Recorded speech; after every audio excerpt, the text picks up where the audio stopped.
Waalaikumsalam. Innal hamdalillah, wassalatu wassalamu ala Rasulillah wa ala alihi wa sahbihi wa mawala. Alhamdulillah, alhamdulillahilladzi alafa baina qulubina fa asbahna bi ni'matihi ikhwana. Asyhadu an la ilaha illallah wa asyhadu anna Muhammadan abduhu wa rasuluhu la nabiyya ba'dah. Bapak Ibu sekalian yang dirahmati Allah Subhanahu wa taala, puji syukur alhamdulillah senantiasa mari kita panjatkan kehadirat Allah Subhanahu wa taala atas segala limpahan nikmat dan karunia-Nya, sehingga alhamdulillah di pagi hari ini kita bisa kembali bertemu dalam satu forum kajian kita, kajian tentang sirah nabawiyah kontemporer bersama Kiai Haji Aun Rafiq Saleh Tamhid LCMA. Alhamdulillah Ustadznya sudah bersama dengan kita, gitu ya. Salawat serta salam senantiasa pula kita sampaikan kepada tauladan hidup kita Nabi Allah Muhammad sallallahu alaihi wasallam. Bapak Ibu sekalian dirahmati Allah Subhanahu wa taala. Tadinya saya bermaksud untuk menampilkan satu profil terkait dengan Nurul Fikri peduli sebagaimana yang diamanahkan dari yayasan gitu. Tapi mohon maaf, tapi ternyata belum bisa ditampilkan tadi ya. Insya Allah kajian sirah kontemporer ini adalah bagian dari satu kegiatan kami di Yayasan Nurul Fikri Peduli, gitu ya. Jadi selain kajian-kajian yang kita lakukan secara berkala, secara rutin dengan tema-tema tertentu, Nurul Fikri Peduli juga memiliki beberapa program-program yang lain yang bersifat berkaitan dengan dakwah sosial dan pendidikan, gitu. Jadi Nurul Fikri Peduli sekarang ini juga menyelenggarakan hal-hal yang berkaitan dengan pendidikan, misalnya penyelenggaraan sekolah untuk duafa, gitu ya. Jadi dengan ada sekarang SMP Islam Nurul Fikri Peduli. Kemudian juga hal-hal yang berkaitan dengan sosial dan dakwah, selain kajian, adalah juga memberikan bantuan santunan untuk bencana begitu, seperti yang kemarin alhamdulillah tim Nurul Fikri juga sudah bergerak untuk memberikan bantuan dana di Majalengka dan Sumedang gitu. Dan insya Allah kegiatan-kegiatan yang lain mungkin bisa kami informasikan kemudian gitu. Nah, untuk di hari ini kita akan melanjutkan pertemuan ketiga gitu dalam Sirah Nabawiyah kontemporer yang akan membahas beberapa hal yang masih berkaitan dengan dakwah di Makkah ya, insya Allah. Nah, bidang bahasan kita di pagi hari ini membahas tentang yang berkaitan dengan pendidikan tarbiyah ya, dengan beberapa sub pembahasan yaitu tarbiyah bil ahdad, kemudian tarbiyah bil amal al qulub, tarbiyah bil akhlak, takwim kaidah sulbah, dan asabat al mabda. Jadi ini beberapa hal yang nanti akan kita bahas bersama dengan Ustadz kita. Semoga Bapak Ibu semuanya dalam kondisi yang sehat walafiat, sehingga kita bisa sama-sama nanti menyimak penjelasan dari Ustadz Aun Rafiq. Dan seperti biasa, nanti setelah Ustadz selesai dengan materinya, insya Allah akan kita lanjutkan dengan diskusi dan tanya jawab. Jadi untuk tanya jawab nanti Bapak Ibu bisa menuliskannya di dalam room chat, atau juga bisa menggunakan raise hand ya, nanti bisa menyampaikan secara langsung pertanyaannya kepada Ustadz di forum ini. Untuk itu kita awali bersama-sama dengan mendengarkan terlebih dahulu tilawah Quran yang akan dibacakan oleh Pak Dani. Pak Dani, dipersilakan Pak Dani.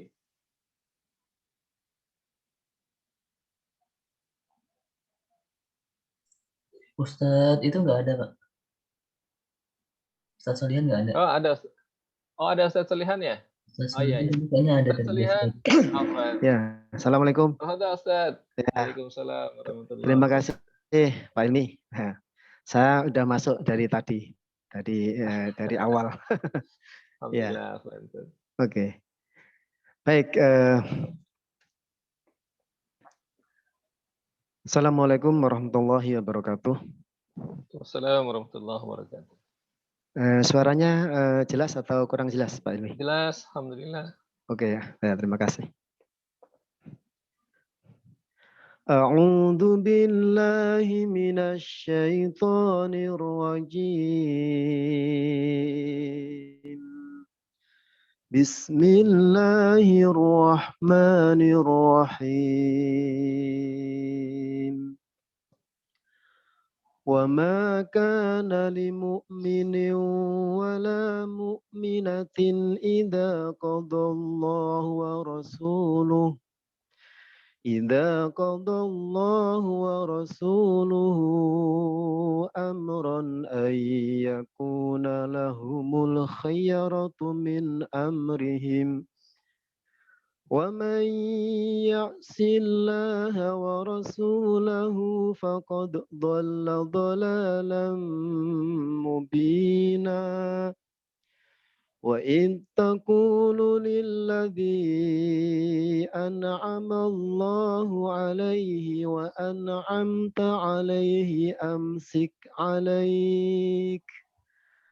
أمسك عليك زوجك واتق الله وتخفي في نفسك ما الله مبديه وتخشى الناس والله أحق أن تخشاه فلما قضى زيد منها وطرا زوجناكها لكي لا يكون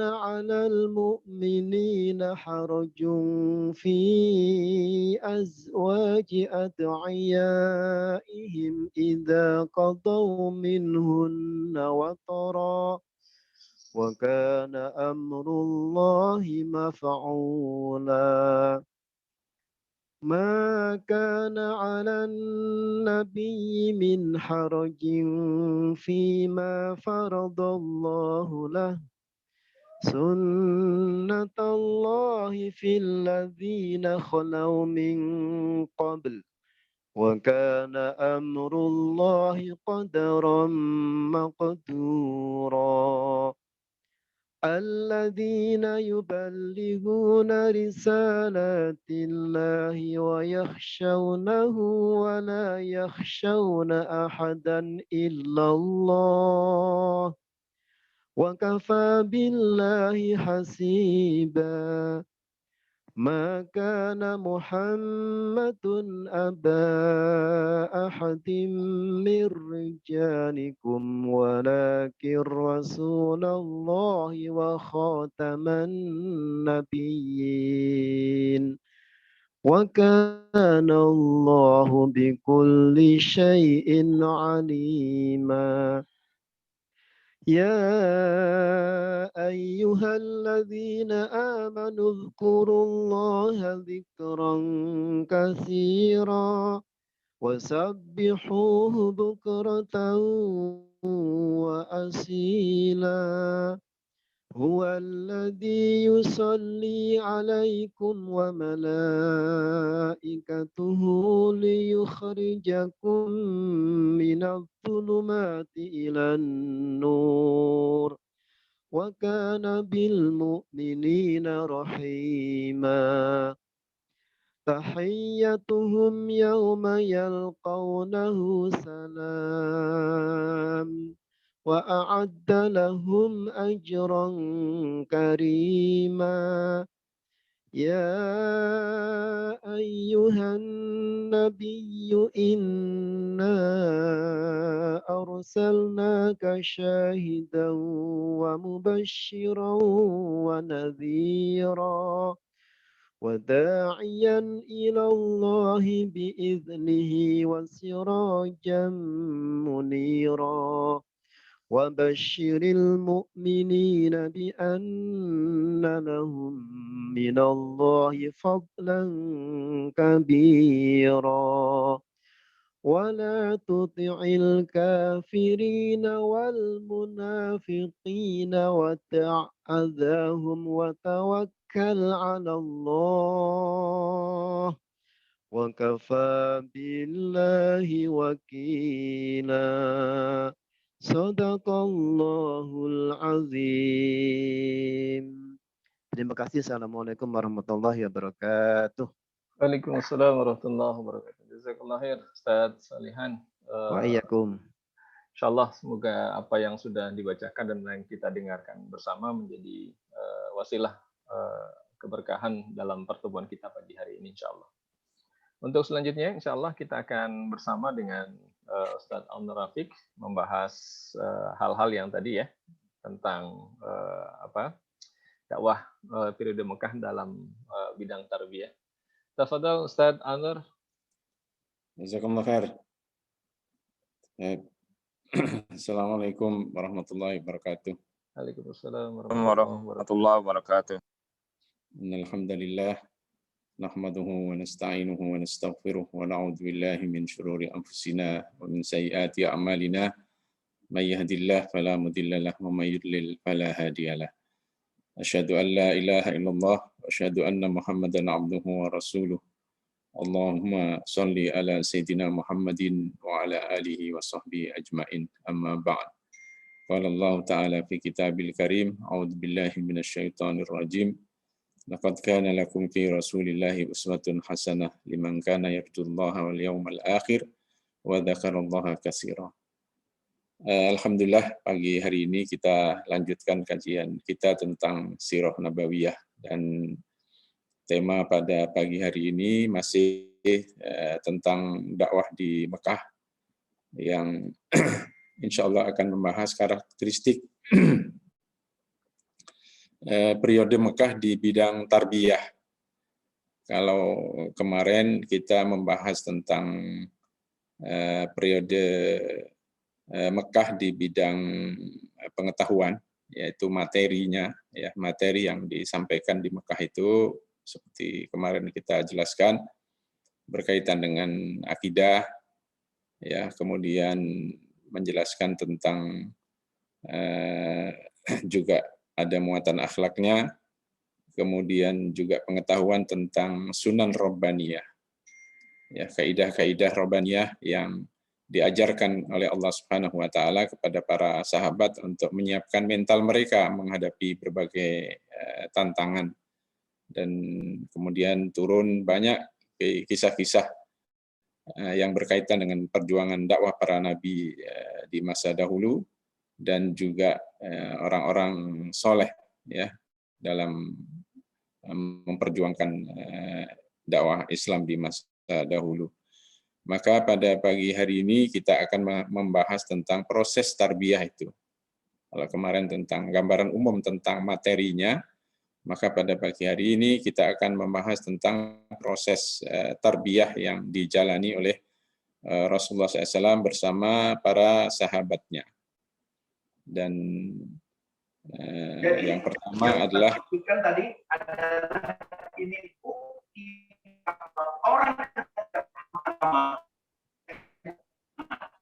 baik. Kita lihat di sini ya karakteristik periode tarbiyah yang pertama itu ya, atau periode Mekah di bidang tarbiyah ini adalah tarbiyah bil ahdas yang pertama. Ya, Allah mentarbiyah Rasulullah SAW bersama para sahabatnya sejak dari awal, mentarbiyah, mendidik mereka itu dengan peristiwa, dan pendidikan dengan peristiwa ini yang sangat efektif. Tidak hanya ajaran, kaidah-kaidah saja, tetapi melalui peristiwa langsung. Dan kita bisa mendapatkan informasi di sini ya, bagaimana proses tarbiyah yang pertama kali didapatkan oleh Rasulullah SAW, yaitu kalau kemarin tentang makna Iqra, maka pada pagi hari ini ya berawal dari titik yang sama, tetapi kita lihat dari perspektif yang berbeda. Yaitu awal mula Rasulullah SAW mendapatkan wahyu didatangi oleh malaikat Jibril. Ya, bagaimana Rasulullah SAW kemudian didatangi Jibril, kemudian Jibril mengatakan Iqra, Rasulullah menjawab, ma ana biqari'in, saya nggak bisa membaca. Qala fa akhadani fa ghattani hatta balagha minnil jahda. Kemudian malaikat itu memegangku dan memelukku dengan sangat kuat hatta balagha minnil jahda. Ini poin yang ingin disampaikan. Hingga aku mengalami puncak kepayahan. Ya, sehingga saya merasakan lelah sekali ya di saat itu, dan ini berulang sampai kemudian untuk yang ketiga kalinya baru kemudian Jibril menyampaikan wahyu yang pertama itu, yaitu Iqra bismi rabbikal ladzi khalaq. Ini kata para ulama sirah, ini adalah isyarat dari Allah Subhanahu wa taala kepada Rasulullah sallallahu alaihi wasallam tentang hari-hari ke depan yang akan dihadapi oleh Rasulullah sallallahu alaihi wasallam dalam menyampaikan wahyu Allah Subhanahu wa taala, menyampaikan dakwah Islam. Dari proses penurunan saja luar biasa ya, mengalami kesulitan yang sangat berat, dan ini dirasakan bukan hanya sekali. Setiap kali Rasulullah SAW mendapatkan wahyu itu selalu mengalami proses ini. Kalau sedang naik unta itu sampai untanya kalau apa itu bahasa kita itu termehek-mehek, ya nggak kuat menerima beban yang begitu berat. Bahkan kalau sedang duduk di lantai, Rasulullah SAW itu tertidur pingsan. Nah, ini menandakan bahwa wahyu Allah Subhanahu wa taala itu prosesnya juga ya sedemikian beratnya, dan tentu ini sesuai dengan ayat yang kemudian diturunkan oleh Allah memberitahukan tentang tugas-tugas berat yang sudah menanti di hadapan Rasulullah SAW. Inna sanulki alaika qaulan sakila. Kami akan menyampaikan satu firman yang sangat berat, ya berat, menerimanya saja berat, ya melaksanakannya juga berat, menyampaikannya juga berat. Karena itu ini isyarat agar menyiapkan diri, menyiapkan mental untuk menghadapi semua ini. Dan ini dipertegas oleh konfirmasi yang dilakukan oleh Khadijah setelah mendapatkan laporan dari Rasulullah SAW tentang peristiwa yang pertama kali dialaminya. Lalu Rasulullah diajak menemui paman Khadijah yang bernama Waraqah bin Naufal. Lalu kemudian beliau sebagai seorang alim tentang agama-agama yang disebutkan dalam sirah itu, Waraqah bin Naufal ini seorang alim yang menganut agama Hanifiyah, walaupun di tengah-tengah masyarakat jahiliyah, tetapi dia tidak mengikuti penyembahan-penyembahan itu. Tetapi karena agama yang benar belum diturunkan, ya dia disebut sebagai penganut Hanifiyah. Dan dia sangat paham tentang sejarah para nabi di masa-masa dahulu. Karena itu kemudian Waraqah bin Naufal mengatakan setelah mendengarkan cerita dari Rasulullah SAW tentang fenomena wahyu itu, kemudian beliau mengatakan, lam ya'ti rajulun qattu bimisli ma ji'ta bihi illa udiya. Tidak seorang pun yang membawa ajaran seperti yang kamu bawa ini, melainkan pasti akan dimusuhi. Nah, sejak itulah Rasulullah SAW menyiapkan mental, dan juga disiapkan oleh Allah Subhanahu wa taala mental itu dengan diturunkannya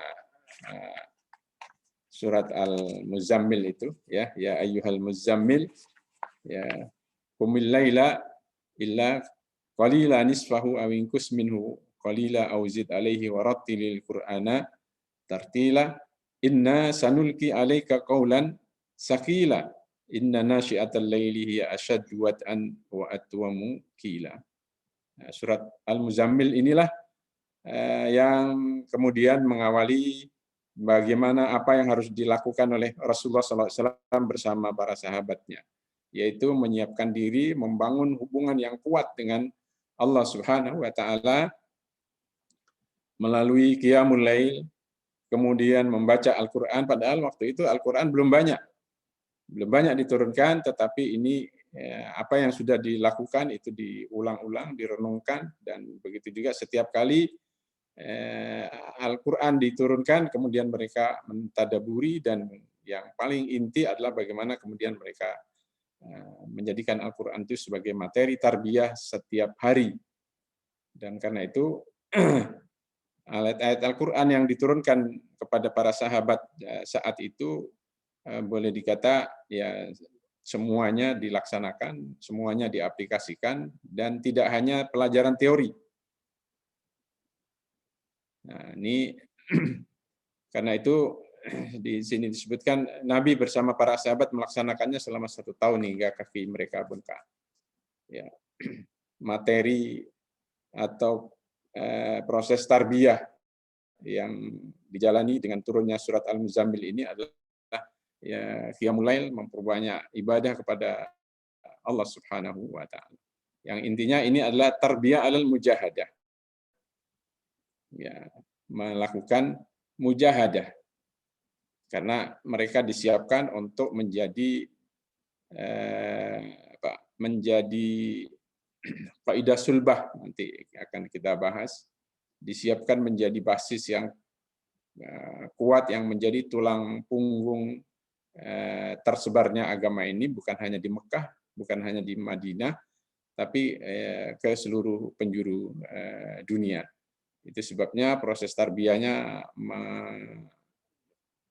dilaksanakan dengan mujahadah, dengan keras, ya, dengan serius, dan tidak mengenal lelah.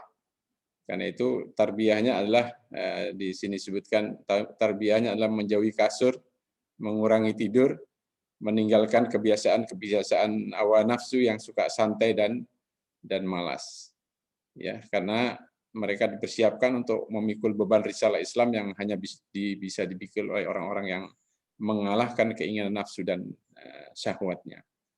Dan Allah Subhanahu wa taala di ayat yang lain dalam ketika menggambarkan karakteristik orang-orang yang bertakwa ahlul jannah itu, salah satunya adalah kanu qalilan minal laili ma yahja'un wa bil asharihum yastaghfirun. Mereka itu adalah orang-orang yang sedikit tidur. Ya, wa bil asharihum yastaghfirun, dan mereka senantiasa beristighfar di waktu-waktu pagi. Ini ya, sedikit tidur itu ada menggambarkan orang etos perjuangannya sangat kuat gitu. Bukan orang-orang yang mengutamakan tidur. Dalam satu riwayat, ya walaupun riwayat ini setelah diteliti tidak ditemukan perawinya, dalam riwayat itu disebutkan Rasulullah mengatakan kepada Khadijah sejak itu, Rasulullah mengatakan qad madha ahdun naum ya Khadijah. Sejak menerima ya ayyuhal muzammil itu, dan Rasulullah dalam riwayat itu disebutkan mengatakan waktu masa tidur sudah lewat wahai Khadijah. Ya, tidak ada lagi kita santai, tidak ada lagi mengutamakan tidur, tapi ya harus membangun hubungan yang kuat kepada Allah Subhanahu wa taala. Dan ini berlangsung, qiyamul lail ini menurut sebagian ulama diwajibkan atas Rasulullah SAW dan para sahabatnya selama 1 tahun. Baru kemudian keringanannya turun, yaitu di ayat yang terakhir dari surat Al-Muzammil itu diturunkan untuk menandakan bahwa proses tarbiyah yang serius, yang keras itu sudah selesai, sudah cukup, dan dilanjutkan dengan yang lainnya. Karena itu setelah itu kemudian dakwah jariyah dimulai dengan turunnya ayat wa andir ashiratakal aqrabin. Sejak dakwah jahriyah itu dimulai pula mata rantai penderitaan dan gangguan yang dialami oleh Rasulullah SAW dan para sahabatnya. Bukan hanya para sahabat, Rasulullah SAW sendiri juga mengalami itu. Ya, dalam riwayat itu ada beberapa kali disebutkan gangguan mereka kepada Rasulullah Shallallahu Alaihi Wasallam. Dan Rasulullah memberikan contoh, bukan hanya menyampaikan pesan-pesan dakwahnya kepada para sahabat, tapi juga beliau mengalami itu dan kemudian bisa menjadi contoh dan teladan. Dalam beberapa riwayat itu disebutkan Rasulullah pernah didatangi oleh, ketika sholat di samping Ka'bah itu didatangi oleh orang-orang Quraisy, para tokoh Quraisy dikeroyok, dikerubutin gitu, sedang sholat didatangi, sampai kemudian ada orang yang lapor kepada Abu Bakar, selamatkan itu saudara kamu itu, teman kamu itu. Kemudian Abu Bakar datang dan kemudian membubarkan mereka semuanya. Setelah diselamatkan oleh Abu Bakar, artinya dibubarkan, kemudian Rasulullah SAW hanya berkomentar tabarokta ya dzal jalali wal ikram. Artinya Rasulullah tidak bereaksi, tapi menerima semua itu dengan penuh kesabaran. Ada lagi peristiwa yang dilakukan oleh Uqbah bin Abu Mu'aid itu. Ketika Rasulullah SAW sedang sholat, kemudian dia di atas kepalanya itu atau di pundaknya itu diletakkan kotoran. Tetapi Rasulullah SAW tetap bersabar karena memang tarbiyah yang ingin disampaikan oleh Allah Subhanahu Wa Taala, prinsipnya itu adalah bersabar atas segala gangguan. Karena itu Rasulullah SAW tetap melanjutkan sholatnya sampai kemudian selesai, dan kemudian sampai kemudian ada orang yang lapor kepada Fatimah agar ya membersihkan kotoran di kepala bapaknya itu, dan kemudian datang Fatimah dan membersihkannya, dan Rasulullah juga tidak marah dan tidak bereaksi apa-apa, karena memang tarbiyahnya memang seperti itu. Manhaj tarbiyahnya harus dijalani dengan penuh kesabaran. Dan hal-hal seperti ini karena perintahnya bersabar, kalau tidak bersabar nanti inti dari tarbiyah itu tidak didapatkan gitu. Ya, ketika berkeluh kesah, ketika marah-marah, padahal penderitaannya sudah dijalani, tapi inti dari tarbiyah itu tidak didapatkan. Itu sebabnya maka kemudian Rasulullah juga menerima dengan lapang dada dan tidak kemudian mendoakan mereka misalnya, ya, tidak, ya, diterima dengan lapang dada, itu memang sebagai konsekuensi yang sudah disampaikan oleh Allah Subhanahu Wa Taala bagi orang yang menerima wahyu seperti yang diterima oleh Rasulullah Sallallahu Alaihi Wasallam. Kemudian ada 7 orang yang di sini ya, yang pertama kali menampakkan keislamannya, yaitu Rasulullah, Abu Bakar, Ammar bin Yasir, Sumayyah, ya, ibunya ya, Suhaib, Bilal dan Al-Miqdad. Nah, ini ada kalimat dari riwayat ini yang menyebutkan, adapun Rasulullah, ya, Allah mencegahnya dengan pamannya Abu Thalib, sedangkan Abu Bakar Allah mencegahnya dengan kaumnya, sedangkan yang lainnya disiksa kaum musyrikin dengan dirantai dan dijemur di terik matahari. Ini juga satu pelajaran bagi para dai, ya, ketika dihadapkan pada situasi sulit seperti ini, ya masing-masing harus bisa memanfaatkan koleganya, memanfaatkan keluarganya, memanfaatkan kabilahnya, pendekatan kepada mereka. Kalau Rasulullah, ya, walaupun mendapatkan gangguan, tetapi ada jaminan dari Allah, wallahu ya'simuka minan nas. Rasulullah dilindungi oleh Allah, artinya dilindungi dari pembunuhan. Ya, kalau penderitaan tidak, seperti yang tadi kita sebutkan. Kalau Abu Bakar juga ya karena dia seorang tokoh cukup disegani, dan kaumnya juga membanggakan Abu Bakar sehingga mendapatkan perlindungan dari mereka. Tapi yang lainnya ya seperti Bilal, Miqdad, keluarga Yasir dan sebagainya, mereka menjalaninya dengan ya penuh kesabaran dan tidak menyalahkan ya Rasulullah SAW juga, ini gara-gara kamu nih saya ikut jadi menderita begini. Terus nggak berbuat apa-apa lagi. Nah, ini karena memang mereka seperti itu, dan kemampuan Rasulullah untuk memberikan pembelaan kepada mereka juga ya sangat terbatas dengan situasi yang seperti itu. Dan Rasulullah hanya mengatakan kepada keluarga Yasir itu ketika mengetahui mereka sedang disiksa, Rasulullah SAW hanya mengatakan sobron ala Yasir fa inna mau'idakumul jannah. Sabar, sabar, surga menanti kamu. Hanya itu yang bisa dilakukan oleh Rasulullah SAW. Dan keluarga Yasir tidak pernah protes gitu. Bisanya cuma doa doang gitu. Nah ini karena memang tarbiyahnya sudah diingatkan sejak dari awal, para perintis dakwah ini, para pejuang dakwah ini akan mengalami hal seperti itu, dan ini dibuktikan oleh mereka semuanya.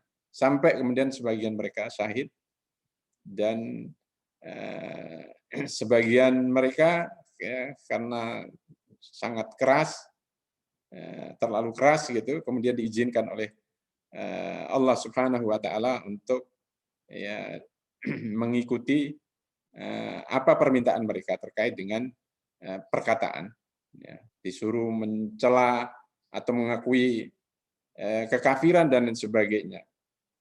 Akhirnya turun keringanan itu khusus bagi orang-orang yang memang tidak mampu untuk itu. Illa man ukriha wa qalbuhu mutmainnun bil iman.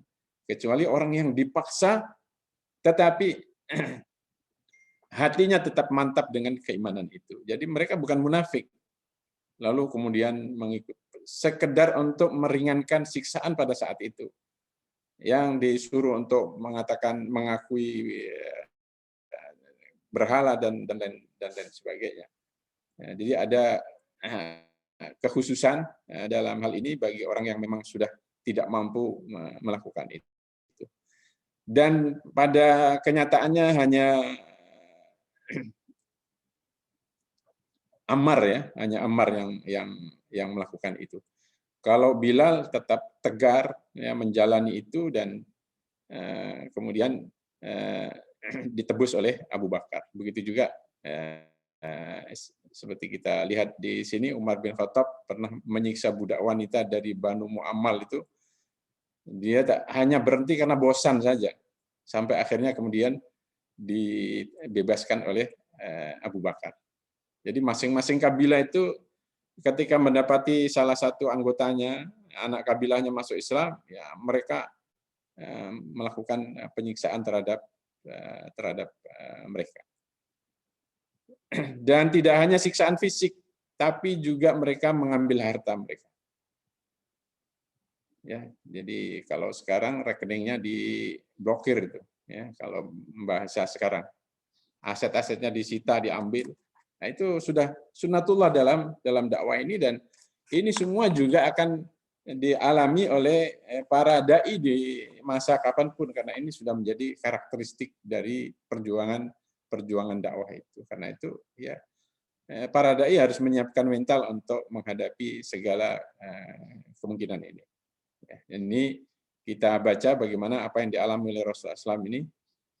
Uqbah bin Abi Mu'aid ini pernah melilitkan kainnya di leher Rasulullah SAW dan mencekiknya dengan sangat kuat hingga baru berarti setelah dihentikan oleh Abu Bakar. Itu Rasulullah SAW. Jadi bukan hanya sekali, dua kali, berkali-kali.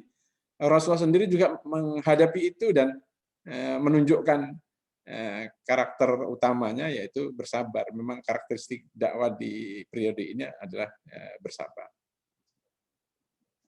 Di kasus penyitaan harta kekayaan ini dialami oleh Khabbab bin Al-Arid. Ya, Khabbab bin Al-Arid ini seorang pandai besi yang bekerja pada Al-As bin Wa'il. Ya, karena dia tahu, ya dia berarti bosnya ini, majikannya. Karena Khabbab bin Al-Arid ini masuk Islam, akhirnya gajinya ditahan, nggak dikasih. Udah kerja nggak dikasih gaji. Waktu diminta, ya dia minta agar ya Khabbab keluar dari Islam itu sendiri. Lalu kemudian diancam oleh ya, Al-As bin Wa'il ya, dengan apa di sini nih kita baca. Al-As bin Wa'il berkata,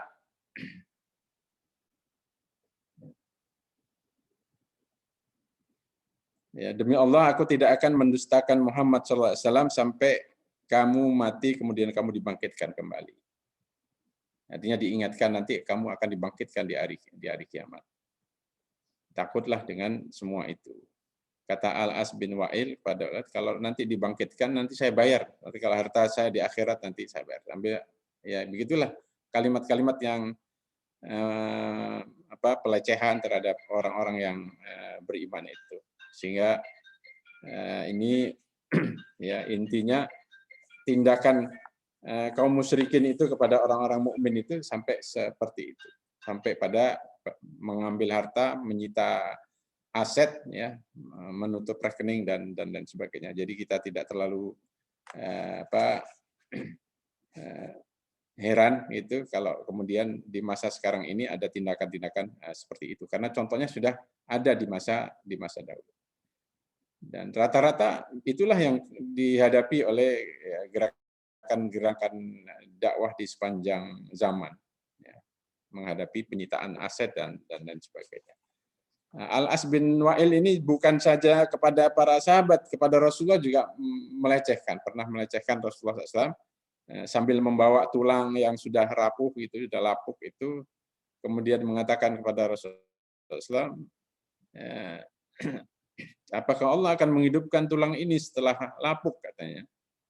Kata Rasulullah SAW, karena memang nadanya melecehkan, dijawab, nah ini satu-satunya jawaban yang agak keras dari Rasulullah SAW. Rasulullah mengatakan, ya Allah akan mematikan kamu, kemudian menghidupkan kamu, kemudian memasukkan kamu ke dalam jahanam.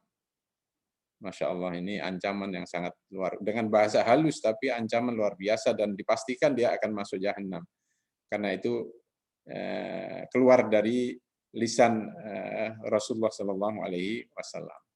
Mereka juga mendebat dengan berbagai kebatilan, ya, untuk menolak kebenaran, bahkan mengadakan kebohongan-kebohongan, ya, tentang Rasulullah SAW, menuduhnya tukang sihir dan lain sebagainya. Tetapi itu semuanya kemudian ditenangkan oleh Allah dengan firman-Nya, qad na'lamu innahu la yahzunuka alladhi yaqulun fa innahum la yukadzibunaka walakinna adh-dhalimina biayatillahi yajhadun.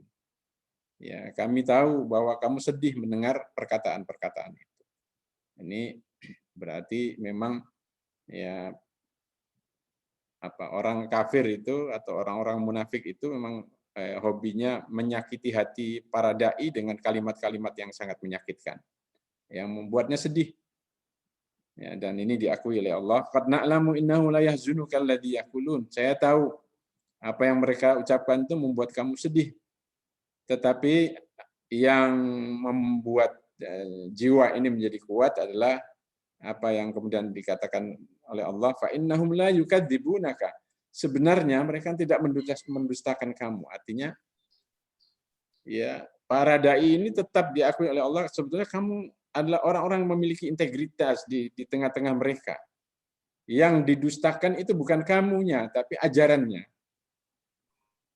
Jadi sebenarnya mereka itu mendustakan ajaran, bukan mendustakan kamu. Kalau kamu berubah dari ajaran-ajaran itu, mereka akan berubah juga. Nah, ini yang kemudian menguatkan jiwa Rasulullah SAW dan para sahabatnya. Menariknya di sini, bukan YouTube ya? kalimat ini memberikan pelajaran kepada kita bahwa seorang dai itu ya memang harus punya integritas di tengah kaumnya, sehingga kalaupun kemudian mereka didustakan itu masyarakat tidak melihat celah sedikit pun dari kepribadian dan integritas itu. Kalau soal ajaran yang didustakan itu urusan Allah. Tapi kalau kemudian dai itu sendiri tidak punya integritas, maka ya itu kemudian ya, tidak punya kekuatan moral untuk berdakwah di hadapan mereka itu sendiri. Nah, puncak gangguan ini adalah blokade ekonomi yang dilakukan oleh kaum musyrikin itu.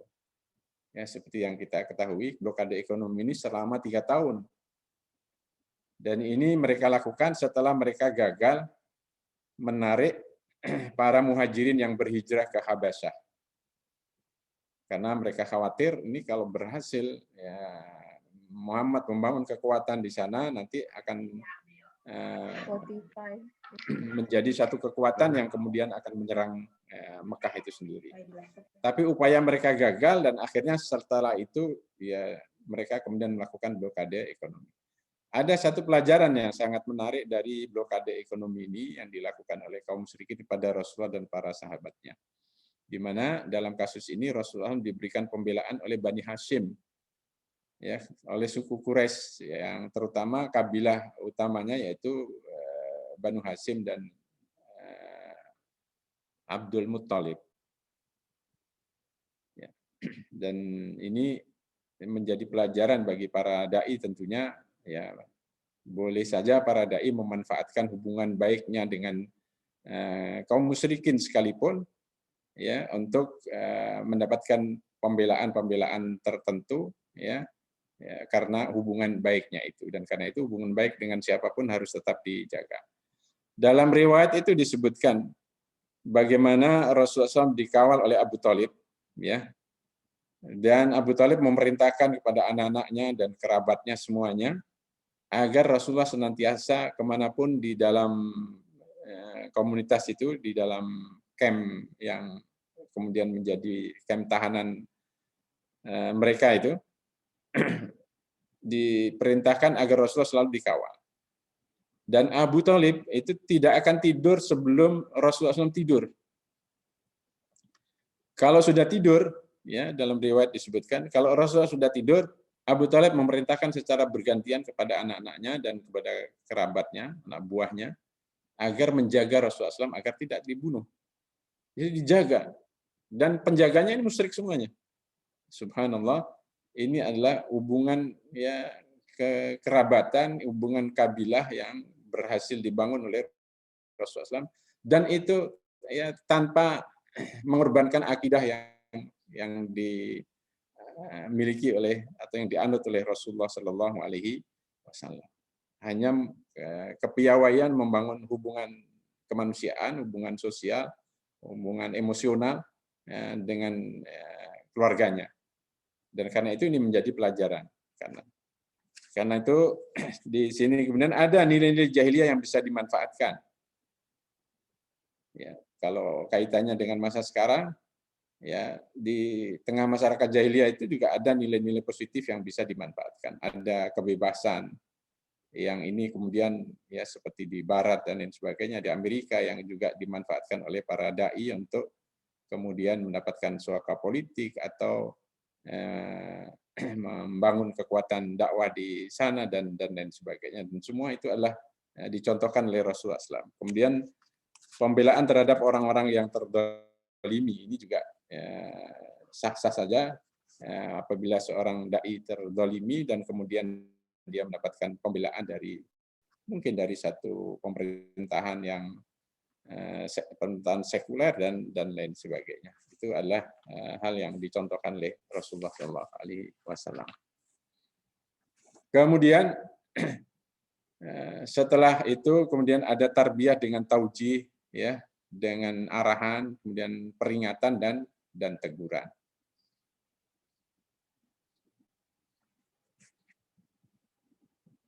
Di sini menunjukkan bahwa Rasulullah SAW itu senantiasa dalam bimbingan Allah Subhanahu wa Ta'ala dalam bersikap, yang kadang-kadang bersikap kurang tepat dan kemudian mendapatkan teguran dari Allah Subhanahu wa Ta'ala.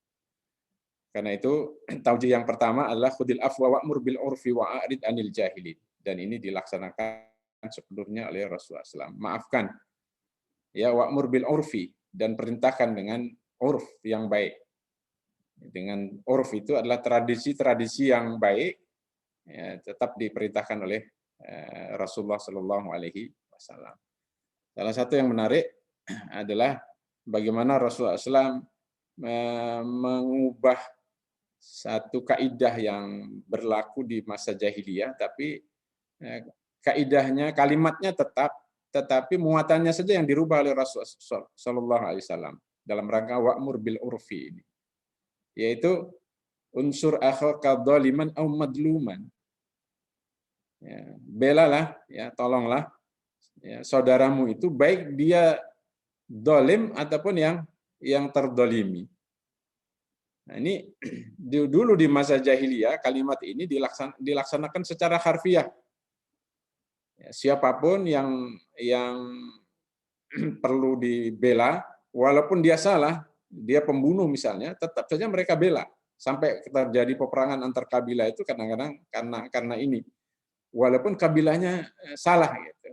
Anak kabilah itu yang membunuh, tapi tetap karena fanatisme jahiliyah, ya mereka tetap memberikan pembelaan kepada si pembunuh itu. Nah, ini berlaku ya sepanjang masa jahiliyah itu, lalu kemudian oleh Rasulullah SAW dirubah muatannya.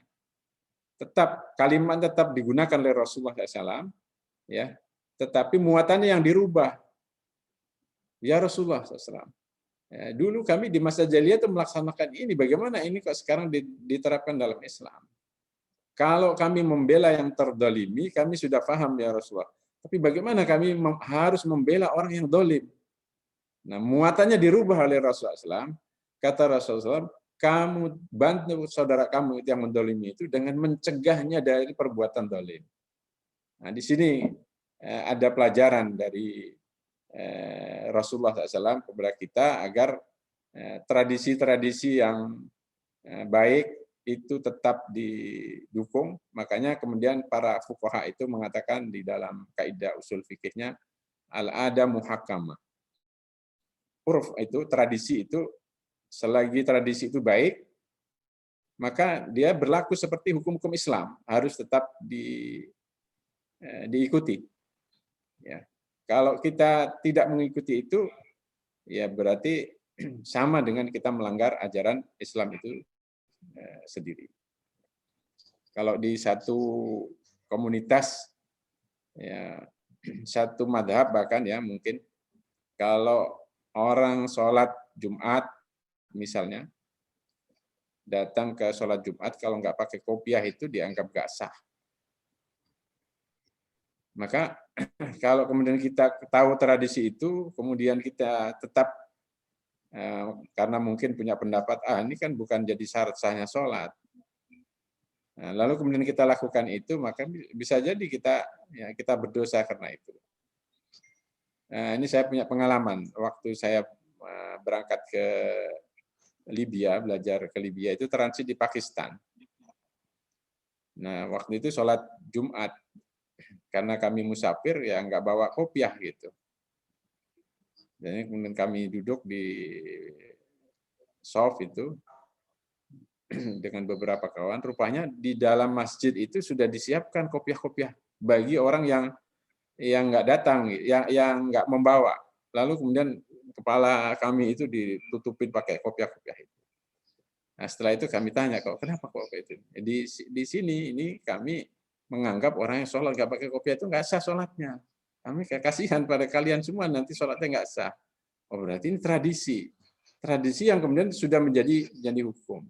Nah, begitu juga interaksi kita dengan masyarakat. Maka kalimat ini, wa'mur bil urfi, ini juga kemudian diaplikasikan di dalam dakwah oleh Rasulullah SAW. Tinggal kalau ada hal-hal yang perlu dirubah muatannya tadi itu. Ya. Wa'arid anil jahilin, dan ini juga sepenuhnya dilaksanakan oleh Rasulullah. Berpaling saja, nggak usah diladeni orang jahil. Ya. Bagaimana Rasulullah mendapatkan gangguan, tidak diladeni, ya, mendapatkan pelecehan, tidak diladeni dan sebagainya. Ya. Begitu juga Rasulullah SAW juga mendapatkan peringatan dari Allah Subhanahu Wa Taala. Ya, terkait dengan upaya kaum musyrikin untuk melakukan negosiasi lah gitu dengan Rasulullah SAW. Waktu itu menawarkan, ya kamu berhentilah mencela Tuhan-Tuhan kami setahun saja, nanti kami pertimbangkan. Ya, setelah 1 tahun nanti kami pertimbangkan. Nah, ada kecenderungan di dalam hati Rasulullah SAW ya untuk menerima tawaran ini, baru kecenderungan saja gitu, belum diucapkan, belum menjadi keputusan. Tapi kemudian ada peringatan dari Allah Subhanahu wa taala. Ya. Di antaranya yang berkaitan dengan upaya mereka, salah satunya adalah minta agar orang-orang yang orang-orang lemah itu, para budak itu, para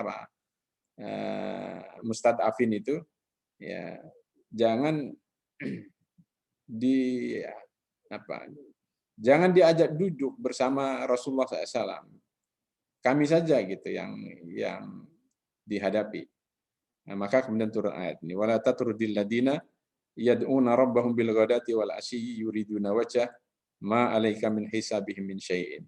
Janganlah kamu mengusir orang-orang yang menyeru Tuhan mereka pagi dan petang. Ada keinginan untuk merespon itu memang di dalam hati gitu, tetapi kemudian segera Allah menurunkan ayat ini dan kemudian itu tidak dilakukan oleh Rasulullah Shallallahu Alaihi Wasallam. Ini menandakan bagaimana Rasulullah SAW senantiasa mendapatkan arahan dari Allah Subhanahu Wa Taala. Dalam dakwah ini selalu kita sangat memerlukan taufik dari Allah Subhanahu Wa Taala. Karena itu ya, para dai harusnya memang senantiasa memohon agar senantiasa diberikan hidayah taufik dari Allah Subhanahu wa taala. Bisa jadi ya tawaran-tawaran tertentu didapatkan oleh para dai, terutama dai-dai yang kondang, dai-dai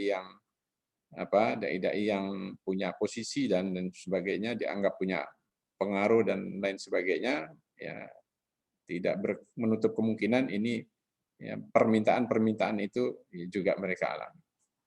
Ya. Begitu juga kasus Abasa wa Tawalla an ja'ahul a'ma. Ya, ini menandakan bagaimana Allah senantiasa membimbing langkah Rasulullah Shallallahu Alaihi Wasallam. Ya. Rasulullah memang maksum, tetapi kemaksumannya itu atas bimbingan Allah Subhanahu wa taala. Kalau tidak ada bimbingan Allah, arahan dari Allah, bisa saja Rasulullah SAW melakukan kesalahan-kesalahan di dalam dakwahnya. Kemudian berikutnya adalah tarbiyah bil hijrah. Ya. Tarbiyah dengan hijrah. Dalam kasus hijrah sebagai tarbiyah ini yang dimaksudkan adalah tarbiyah bil hijrah ke Habasyah. Dan ada catatan dari para ahli sirah, kenapa dari kalangan tokoh dan tidak seorang pun dari kalangan laki-laki yang diperintahkan oleh Rasulullah SAW untuk melakukan hijrah ini.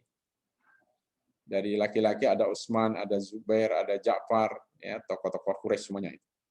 Dan dari kalangan wanita ada Ummu Habibah, anaknya Abu Sufyan, yang masuk Islam, kemudian berhijrah dengan suaminya ke sana. Nah, ini ada analisa yang disampaikan oleh para ahli sirah, ulama sirah. Yang pertama katanya ini sengaja dilakukan oleh Rasulullah SAW untuk menimbulkan guncangan di kalangan Quraisy, sehingga menjadi tanda tanya gitu. Menjadi tanda tanya di kalangan Quraisy. Ini orang-orang para tokoh, orang-orang baik sampai mereka berhijrah ke sana. Dan salah satu bukti dari hal ini, Abu Bakar As-Siddiq itu pernah mencoba untuk melakukan hijrah ke Habasyah. Di tengah perjalanan, ya, sampai di satu wilayah namanya Barkul Ghimad, ya sudah agak jauh dari Mekah, bertemu dengan salah seorang tokoh Quraisy namanya Ibnu Dughunah. Ya, Ibnu Dughunah ini seorang tokoh, kemudian bertemu Abu Bakar. Dia tanya, mau kemana ini? Saya mau hijrah ke Habasyah, saya tidak bisa lagi melaksanakan agama di Mekah. Apa kata Ibnu Dughunah? Orang mulia semulia kamu ini nggak pantas meninggalkan Mekah. Ayo balik atas jaminan saya, atas jaminan keamanan dari saya. Sudah, ayo balik. Dan akhirnya Abu Bakar balik atas jaminan keamanan dari Ibnu Dughunah ini. Ini menandakan bahwa ya pribadi-pribadi tertentu itu tidak setuju dengan represi mereka kepada para sahabat Rasulullah SAW ini. Dan ini kemudian efek dari hijrah itu sangat luar biasa, menimbulkan pro kontra juga di kalangan Quraisy. Yang kedua, memperbanyak kekuatan cadangan yang disiapkan oleh Rasulullah SAW. Bagaimana ya Rasulullah tidak tahu bagaimanapun ya karena siksaan penindasan di Mekah begitu makin hari makin kuat, kemudian Rasulullah berpikir untuk kemudian ya memperbanyak kekuatan cadangan agar ya, ini agama terakhir jangan sampai berakhir di Mekah saja gitu. Itu yang kedua. Yang ketiga, penyiapan mental. Terutama bagi para tokoh Quraisy ini. Ini luar biasa dari sisi tarbiyah nafsiyahnya. Pertama, mereka diperintahkan untuk hijrah ke Habasyah. Sedangkan Habasyah itu negeri terpencil dan orang-orang Habasyah sendiri di Mekah itu seperti Bilal. Bilal itu kan Al-Habasyi, berasal dari Habasyah. Makanya Bilal bin Rabah itu Al-Habasyi. Ya, dari Ethiopia Al-Habasyi. Orang-orang Habasyah di Mekah itu dikenalnya sebagai ya pekerja keras atau pekerjaan buruh ya, atau bahkan jadi budak. Dengan diperintahkan mereka hijrah ke sana, ini pendidikan mental yang sangat luar biasa. Sementara mereka adalah tokoh-tokoh Quraisy. Kok kira-kira kok kita malah disuruh ke negeri yang di sini mereka itu budak-budak kita gitu. Nah, ini tarbiyah nafsiyah sangat luar biasa. Yang kedua, latihan meninggalkan negeri tercinta dan berpisah dari kabilah dan keluarga besar mereka. Itu sebabnya maka orang-orang lemah seperti Bilal, Mikdad, ya, kemudian Suhaib, ya, dan yang lainnya tidak diperintahkan untuk sana karena mereka tidak perlu tarbiyah ini. Mereka sudah menjalaninya dengan penderitaan yang sangat luar biasa di Mekah. Karena itu untuk memberikan tarbiyah bil mujahadah tadi itu, ya mereka diperintahkan untuk berhijrah ke Habasyah dan hanya tokoh-tokoh yang supaya mereka dapat tarbiyah yang sama dengan orang-orang lemah dari kalangan kaum muslimin itu sendiri. Dan kemudian yang keempat adalah salah satu konsepsi keimanan adalah melepaskan fanatisme kekabilahan. Bahwa kecintaan kepada akidah mengalahkan kecintaan kepada kabilah dan negeri. Ya, dan ini membuktikan keimanan yang besar hingga mampu menanggung segala penderitaan ya, atau meninggalkan segala dan nilai ikatan bumi di jalan Allah Subhanahu wa taala. Ya, mampu mengalahkan segala penderitaan, nilai dan ikatan bumi di jalan Allah Subhanahu wa taala. Ini bagi mereka ya ini adalah pendidikan tarbiyah yang baru. Ya, karena itu mereka harus menjalani ini sama. Dan begitulah tarbiyah. Ya, diberikan sesuai dengan kebutuhan mutarabbi itu sendiri.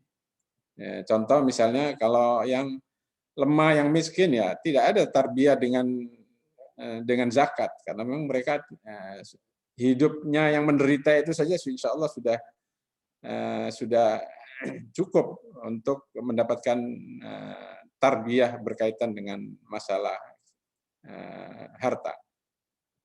Tapi zakat itu diberlakukan bagi orang-orang yang kaya memiliki harta saja. Nah, sama kasusnya kenapa hijrah ke Habasyah ini hanya orang-orang tokoh Quraisy saja yang diperintahkan ya karena memang mereka memerlukan tarbiyah itu. Dan ini kemudian terbukti bagaimana mereka setelah itu kemudian hijrah ke Madinah. Ya. Kemudian karakteristik tarbiyah dengan peristiwa. Ya. Karakteristik tarbiyah dengan peristiwa ini pertama ya belajar dari pengalaman generasi terdahulu, baik yang negatif ataupun yang positif. Ya. dengan tarbiyah bil ahdas ini, ya mereka mendapatkan pengalaman yang sangat luar biasa. Itu sebabnya di periode Mekah ini kemudian mereka mendapatkan banyak ya kisah-kisah tentang generasi terdahulu. Itu ada Ashabul Ukhdud, ada Talut dan Jalut, ya peperangan antara Talut dan Jalut. Kemudian ada Ashabul Kahfi. Ini semua kan diturunkan di Mekah. Ya, perjuangan Nabi Musa menghadapi Fir'aun. Begitu juga nabi-nabi yang lainnya. Hampir semua kisah-kisah generasi terdahulu ini diturunkannya itu adalah di Mekah, karena memang untuk menyiapkan mental mereka ini. Sehingga ya, terbentuklah kaidah sulbah yang diharapkan sebagai tulang punggung gerakan dakwah itu. Yang kedua, karakteristik dari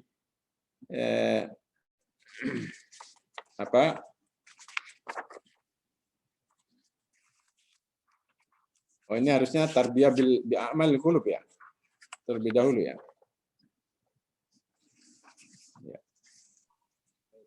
Slide-nya Nanti sebelumnya mungkin pada nih. Nah ini. Nah ini, ya ini. Mengubah pemahaman menjadi gerakan. Jadi mereka mendapatkan kisah-kisah generasi terdahulu itu ya mendapatkan contoh langsung, bukan hanya kaidah-kaidah dakwah gitu, tapi mendapatkan contoh langsung bagaimana ketegaran, keteguhan mereka dan bagaimana perjuangan mereka mempertahankan akidah itu. Karena itu ini semua adalah bisa mengubah pemahaman menjadi gerakan. Karakteristik yang ketiga itu lambat atau lama dan tidak terlihat langkah-langkahnya. Maksudnya ya tidak terlihat langkah-langkahnya itu semua peristiwa yang mereka jalani, penyiksaan, kemudian kesabaran mereka itu punya efek di dalam perasaan, ya, dalam pemahaman mereka, dalam baik kaum muslimin ataupun kaum musyrikin gitu.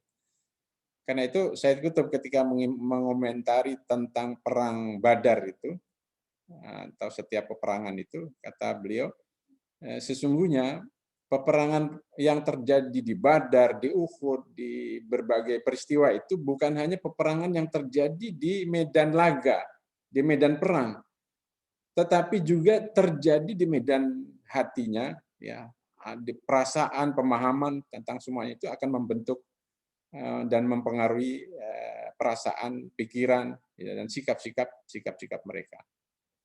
Nah, itu sebabnya ketika Khalid bin Walid sudah dekat mau masuk Islam itu, dia menganalisa ini semua.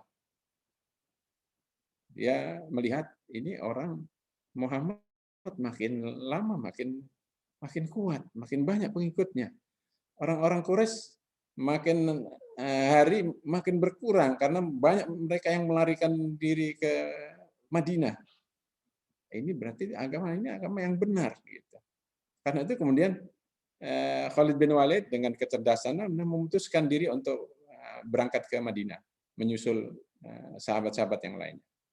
Dan sebelum dia berangkat itu dia datangi beberapa tokoh Quraisy yang masih ada waktu itu. Di antaranya adalah Ikrimah bin Abu Jahal sebagai tokoh.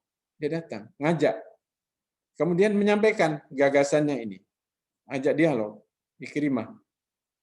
Kayaknya Muhammad ini benar nih. Buktinya makin hari makin kuat dan kita makin hari makin lemah. Dan sudah saatnya kita harus nyusul. Jangan sampai kita ketinggalan. Karena fanatisme jahiliyahnya, akhirnya Ikrimah tetap nolak.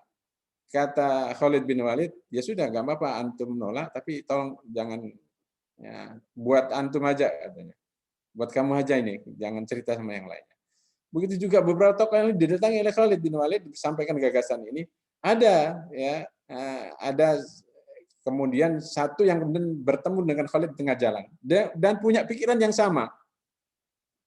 Nah, ini yang dimaksud dengan karakteristik tarbiyah dengan ahdas itu, dia punya efek yang lama. Ya, bisa mengubah pikiran seseorang tentang Islam ini.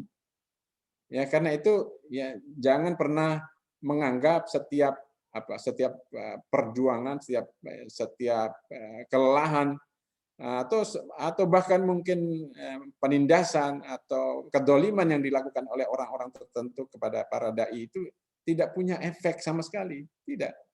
Dia punya, tapi hanya dalam prosesnya lama. Kenapa? Karena memang mengubah manusia itu perlu waktu yang lama. Itu sebabnya periode Mekah ini lebih lama daripada periode Madinah.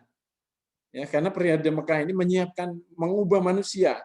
Sementara kalau periode Madinah itu membangun negara ya 10 tahun, ya, hanya 10 tahun. Tapi persiapannya ini yang lama. Dan itu proses ini tetap berjalan. Maka di sini karakteristik ini adalah lambat tapi pasti. Dan tidak terlihat langkah-langkahnya. Pengaruh-pengaruhnya itu tidak terlihat, tetapi Allah memproses itu semuanya. Ya, Allah memproses itu semuanya. Makanya kewajiban kita adalah sudah berjuang sesuai dengan manhaj yang diajarkan oleh Allah. Nanti proses itu yang nanti Allah yang akan membuatnya. Sampai kemudian kita lihat di dalam sirah, ya, masuk Islamnya Abu Sufyan itu kan terakhir ketika Fathu Mekah. Dan dia untuk bisa masuk Islam itu perlu proses seperti itu. Sampai melihat kekuatan Islam di depan matanya, baru kemudian dia mengakui kebenaran Islam dan bersyahadat. Ada memang manusia-manusia yang seperti itu. Ya, tapi ya, kewajiban kita adalah tetap bersabar dan melakukan proses itu. Kemudian karakteristik yang lainnya adalah menaatkan jiwa dengan amal, bukan dengan hasil. Karena itu ini adalah ajaran yang sangat mendasar dari agama kita ini bagi para dai. Agar dalam berjuang ini, ya, karena kadang hasilnya itu lama, ya maka jangan mengaitkan dengan hasil. Ya, beberapa waktu yang lalu kan kita dengar kritik, ini sudah 100 tahun nggak berhasil, ya, sudah 90 tahun nggak berhasil, berarti nggak benar nih dakwah. Nah, ini berarti dia nggak paham kaidah ini. Ya, tidak paham dengan kaidah ini, bahwa kita itu diajari oleh Al-Quran, oleh Allah Subhanahu Wa Taala dalam berjuang itu. Yang penting bagaimana kita bisa berkontribusi, bukan kapan kita menangnya. Ya, karena wa man nasru illa min indillah. Ya, kemenangan itu sepenuhnya dari Allah Subhanahu Wa Taala. Ini karena itu ketika melihat keluarga Yasir disiksa seperti itu, Rasulullah hanya mengatakan sabron ala Yasir fa inna mau'idakumul jannah, sabar nanti kamu dapat surga insyaallah. Rasulullah tidak mengatakan 5 tahun lagi dah sabar deh. Tidak, karena itu tidak ada dalam kewenangan Rasulullah sallallahu alaihi wasallam. Nah, yang penting bagaimana kita bisa berkontribusi sebanyak-banyaknya pada dakwah ini dan bukan menanya ya kapan kita menang. Nah, itu di antara karakteristik tarbiyah bil ahdas itu. Kemudian tarbiyah yang lainnya adalah tarbiyah bi a'malil qulub, ya, tarbiyah dengan amal-amal hati. Dan amal hati ini mendapatkan perhatian yang sangat besar di dalam Al-Qur'an, luar biasa. Yang pertama adalah sabar. Ya, tentu sabar bukan hanya nasihat yang didengar dan dihafal, tetapi praktek dan perjuangan langsung di lapangan. Nah, ini ada satu testimoni dari Sa'ad bin Abu Waqqas. Bagaimana kesabaran lewat perjuangan itu mengubah hidupnya, mengubah karakternya. Nah, disebutkan dahulu sebelum berhijrah ke Habasyah, nah ini termasuk Sa'ad bin Abu Waqqas ini termasuk yang disuruh oleh Rasulullah SAW berangkat ke Habasyah. Dan Sa'ad bin Abu Waqqas ini adalah tokoh. Dulu sebelum berhijrah ke Habasyah, kami hidup susah dan sulit, tetapi kami tidak bisa bersabar. Karena mereka terbiasa hidup senang. Tetapi setelah berhijrah, kami mengalami kelaparan dan kesusahan, lalu bisa tegar dan kuat menghadapinya. Suatu hari saya pernah kencing di malam hari. Lalu saya mendengar suara sesuatu di bawah tempat kencingku. Ya. Lalu saya sentuh dengan tanganku, ternyata ya sepotong kulit unta. Ya, kulit unta yang sudah kering. Diinjak dari bunyi kresek-kresek. Ini apa ini kan? Bunyi ini. Jadi biasanya orang di perjalanan itu kalau kencing ya di agak jauh. Di tempat pembuangan, rupanya ini di tempat pembuangan kulit unta. Lalu saya ambil dan saya cuci hingga lembek, kemudian saya bakar dengan api. Kemudian saya iris menjadi 3, lalu menjadi makananku selama 3 hari. Luar biasa. Ini testimoni dari Sa'ad bin Abu Waqqas gitu. Setelah menjalani proses hijrah itu, dia memiliki kesabaran yang sangat luar biasa sampai mampu makan kulit kulit unta yang sudah dikencingin sendiri gitu, dicuci, dan dia mampu itu. Padahal dulu dia tidak punya kesabaran untuk itu semuanya. Karena itu ya kemudian ya, tarbiyah dengan kesabaran ini banyak disebutkan oleh Al-Qur'an.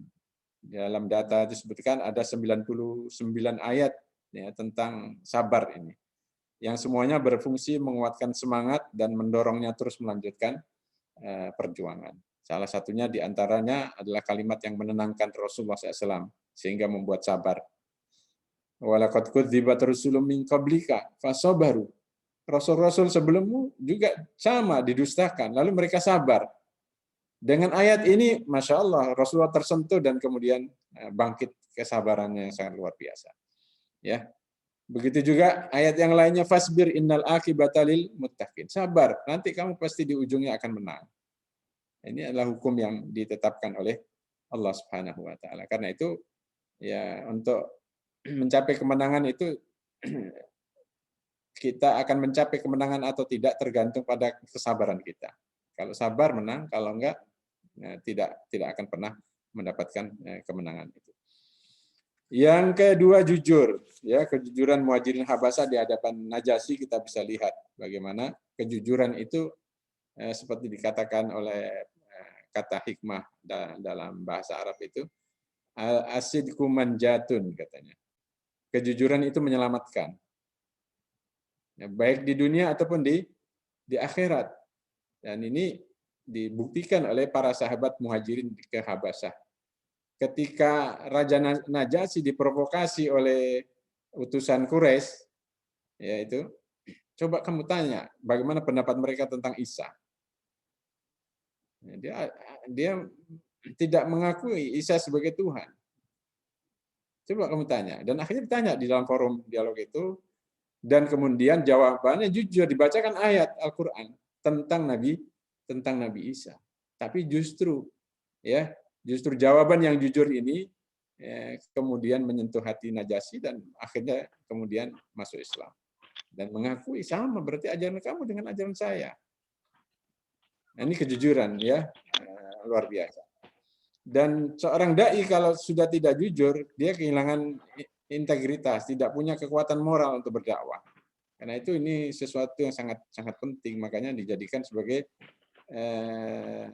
tarbiyah yang ditanamkan oleh Allah Subhanahu wa taala kepada Rasulullah dan para sahabatnya. Makanya innahum la yukadzibunaka tadi itu. Mereka enggak mendustakan kamu. Enggak pernah melihat kamu berdusta. Nah, ini modal seorang dai, ya, modal utama adalah integritasnya.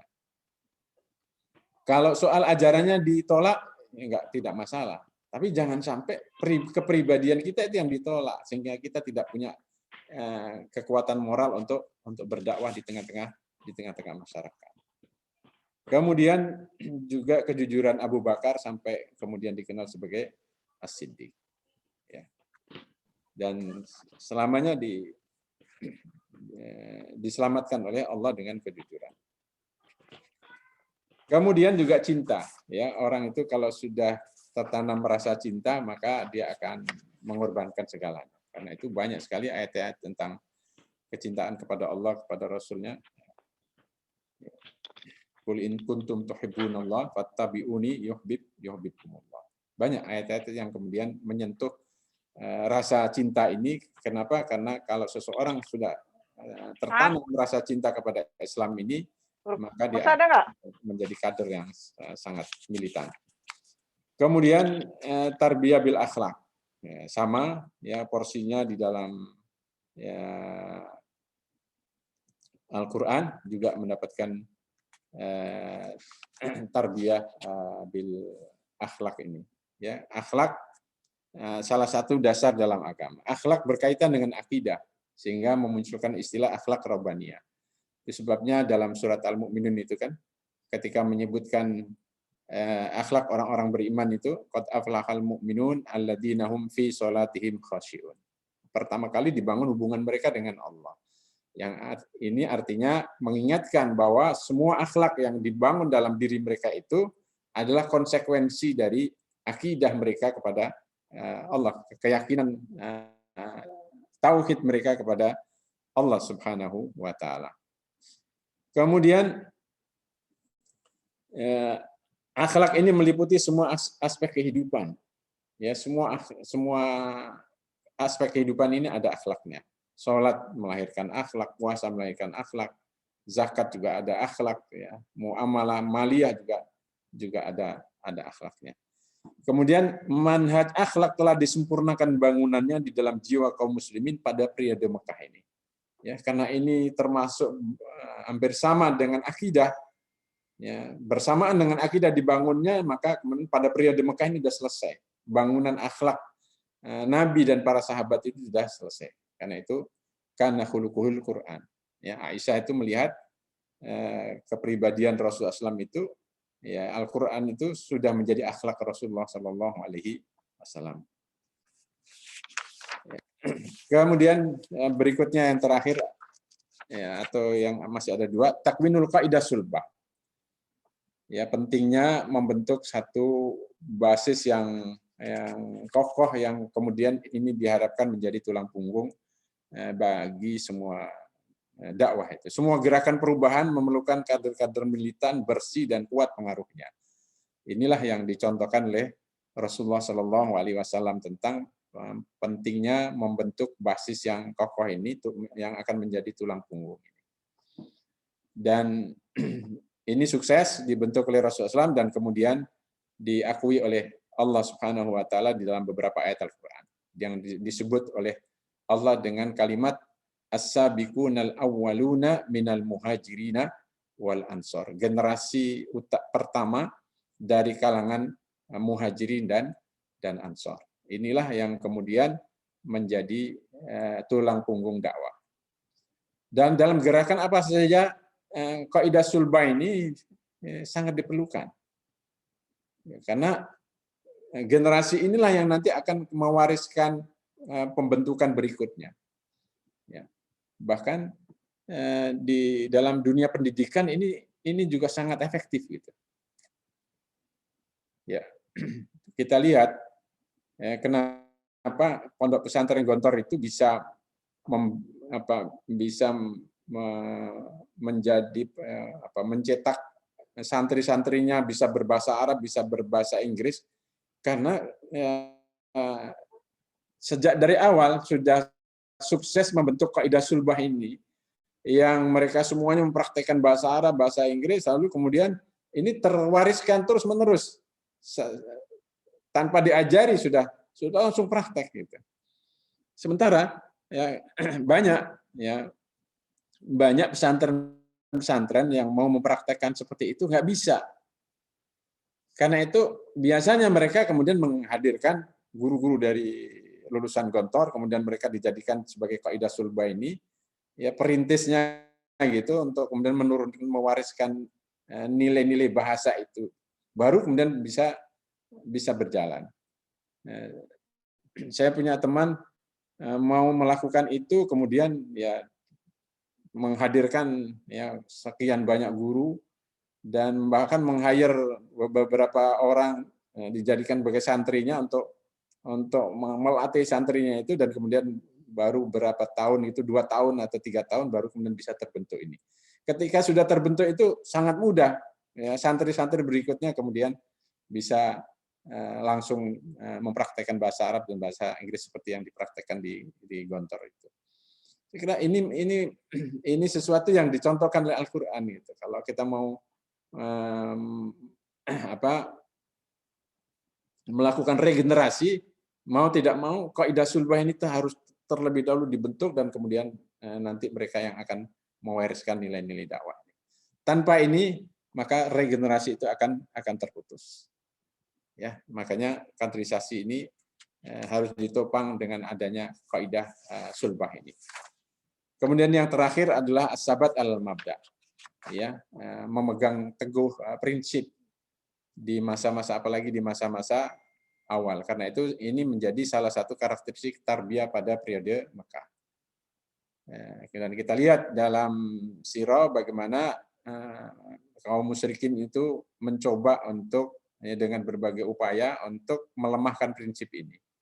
Dengan ancaman, bujukan, kompromi, atau solusi jalan tengah dan lain sebagainya, sampai kemudian turun kuliah ayyuhal kafirun itu kan karena tawaran. Ya, udah kami setahun beribadah menyembah Tuhanmu, kamu setahun menyembah Tuhan kami. Nah, maka turun kuliah ayyuhal kafirun. Ya, begitu juga prinsip yang ditunjukkan oleh Rasulullah SAW. Ya, terakhir ini adalah peristiwa Abu Lahab bersama Rasulullah SAW. Setelah Abu Thalib meninggal, itu yang menggantikan memberikan pembelaan kepada Rasulullah SAW itu adalah Abu Lahab.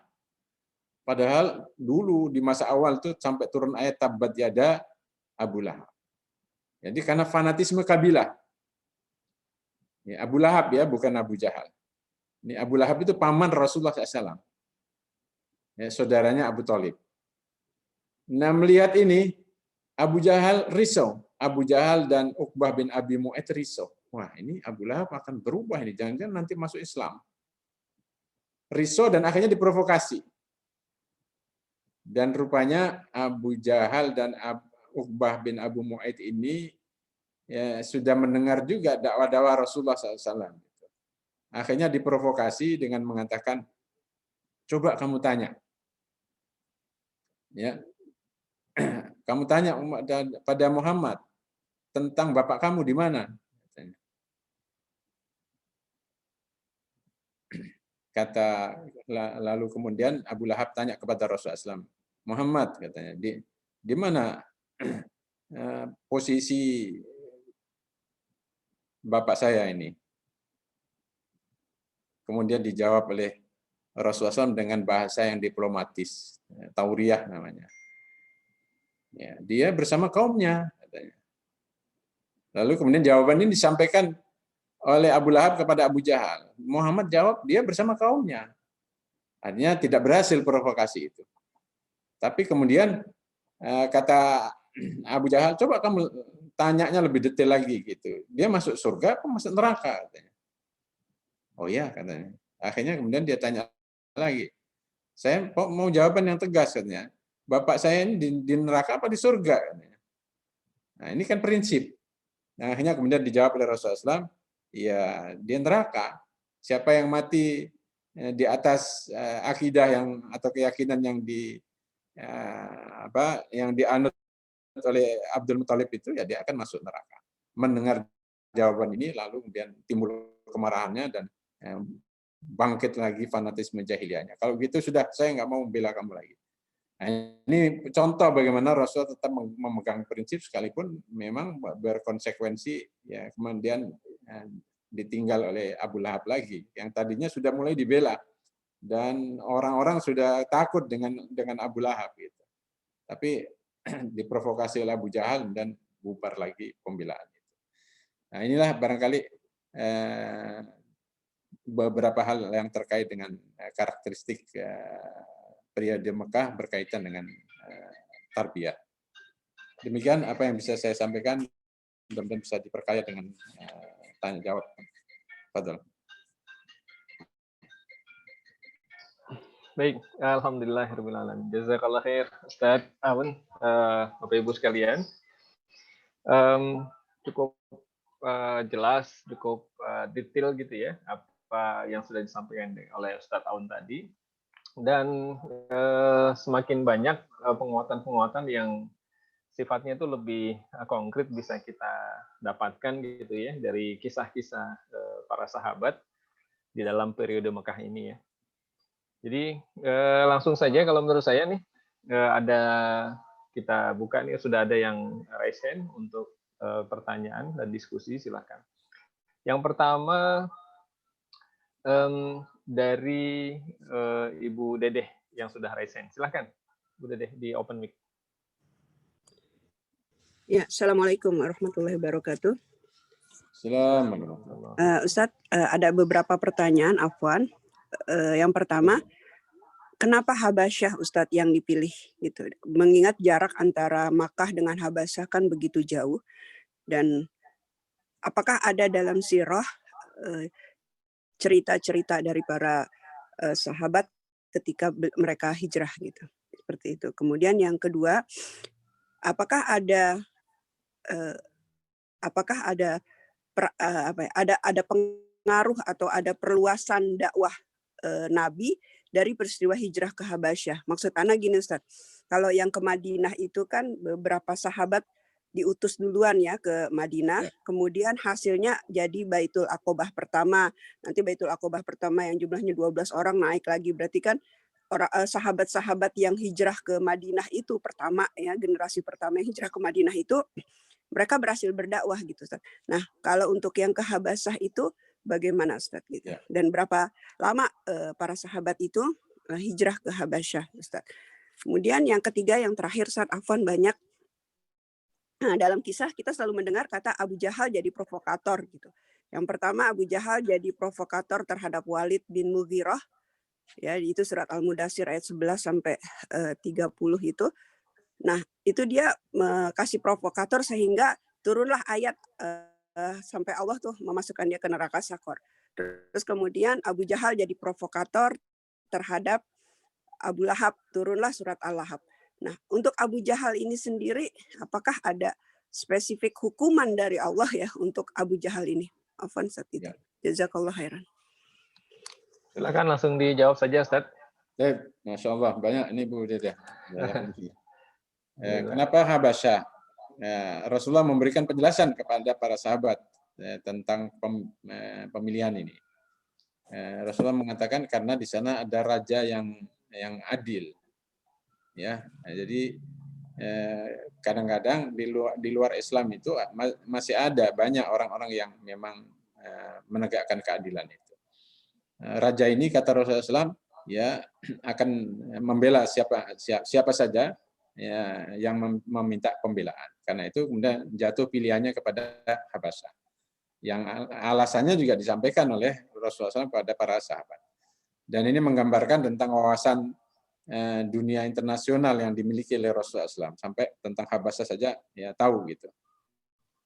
Dan tidak heran karena memang Rasulullah SAW ya disiapkan oleh Allah untuk mengembangkan dakwah ini secara internasional. Kemudian tentang cerita-cerita tentang para sahabat di hijrah ke Habasyah ini, salah satunya tadi itu ya, yang Sa'ad bin Abu Waqqas tadi itu, menemukan kulit itu. Yang kedua, ketika mereka di sana, ada kisah yang lain, itu mendapatkan berita hoaks. Berita hoaks bahwa di Rasulullah SAW di Mekah sudah aman, sudah menang dan lain sebagainya, dan akhirnya ya karena mungkin tidak bisa mengkonfirmasi ya, nggak ada HP, nggak ada apa, hanya mereka pulang ke Mekah.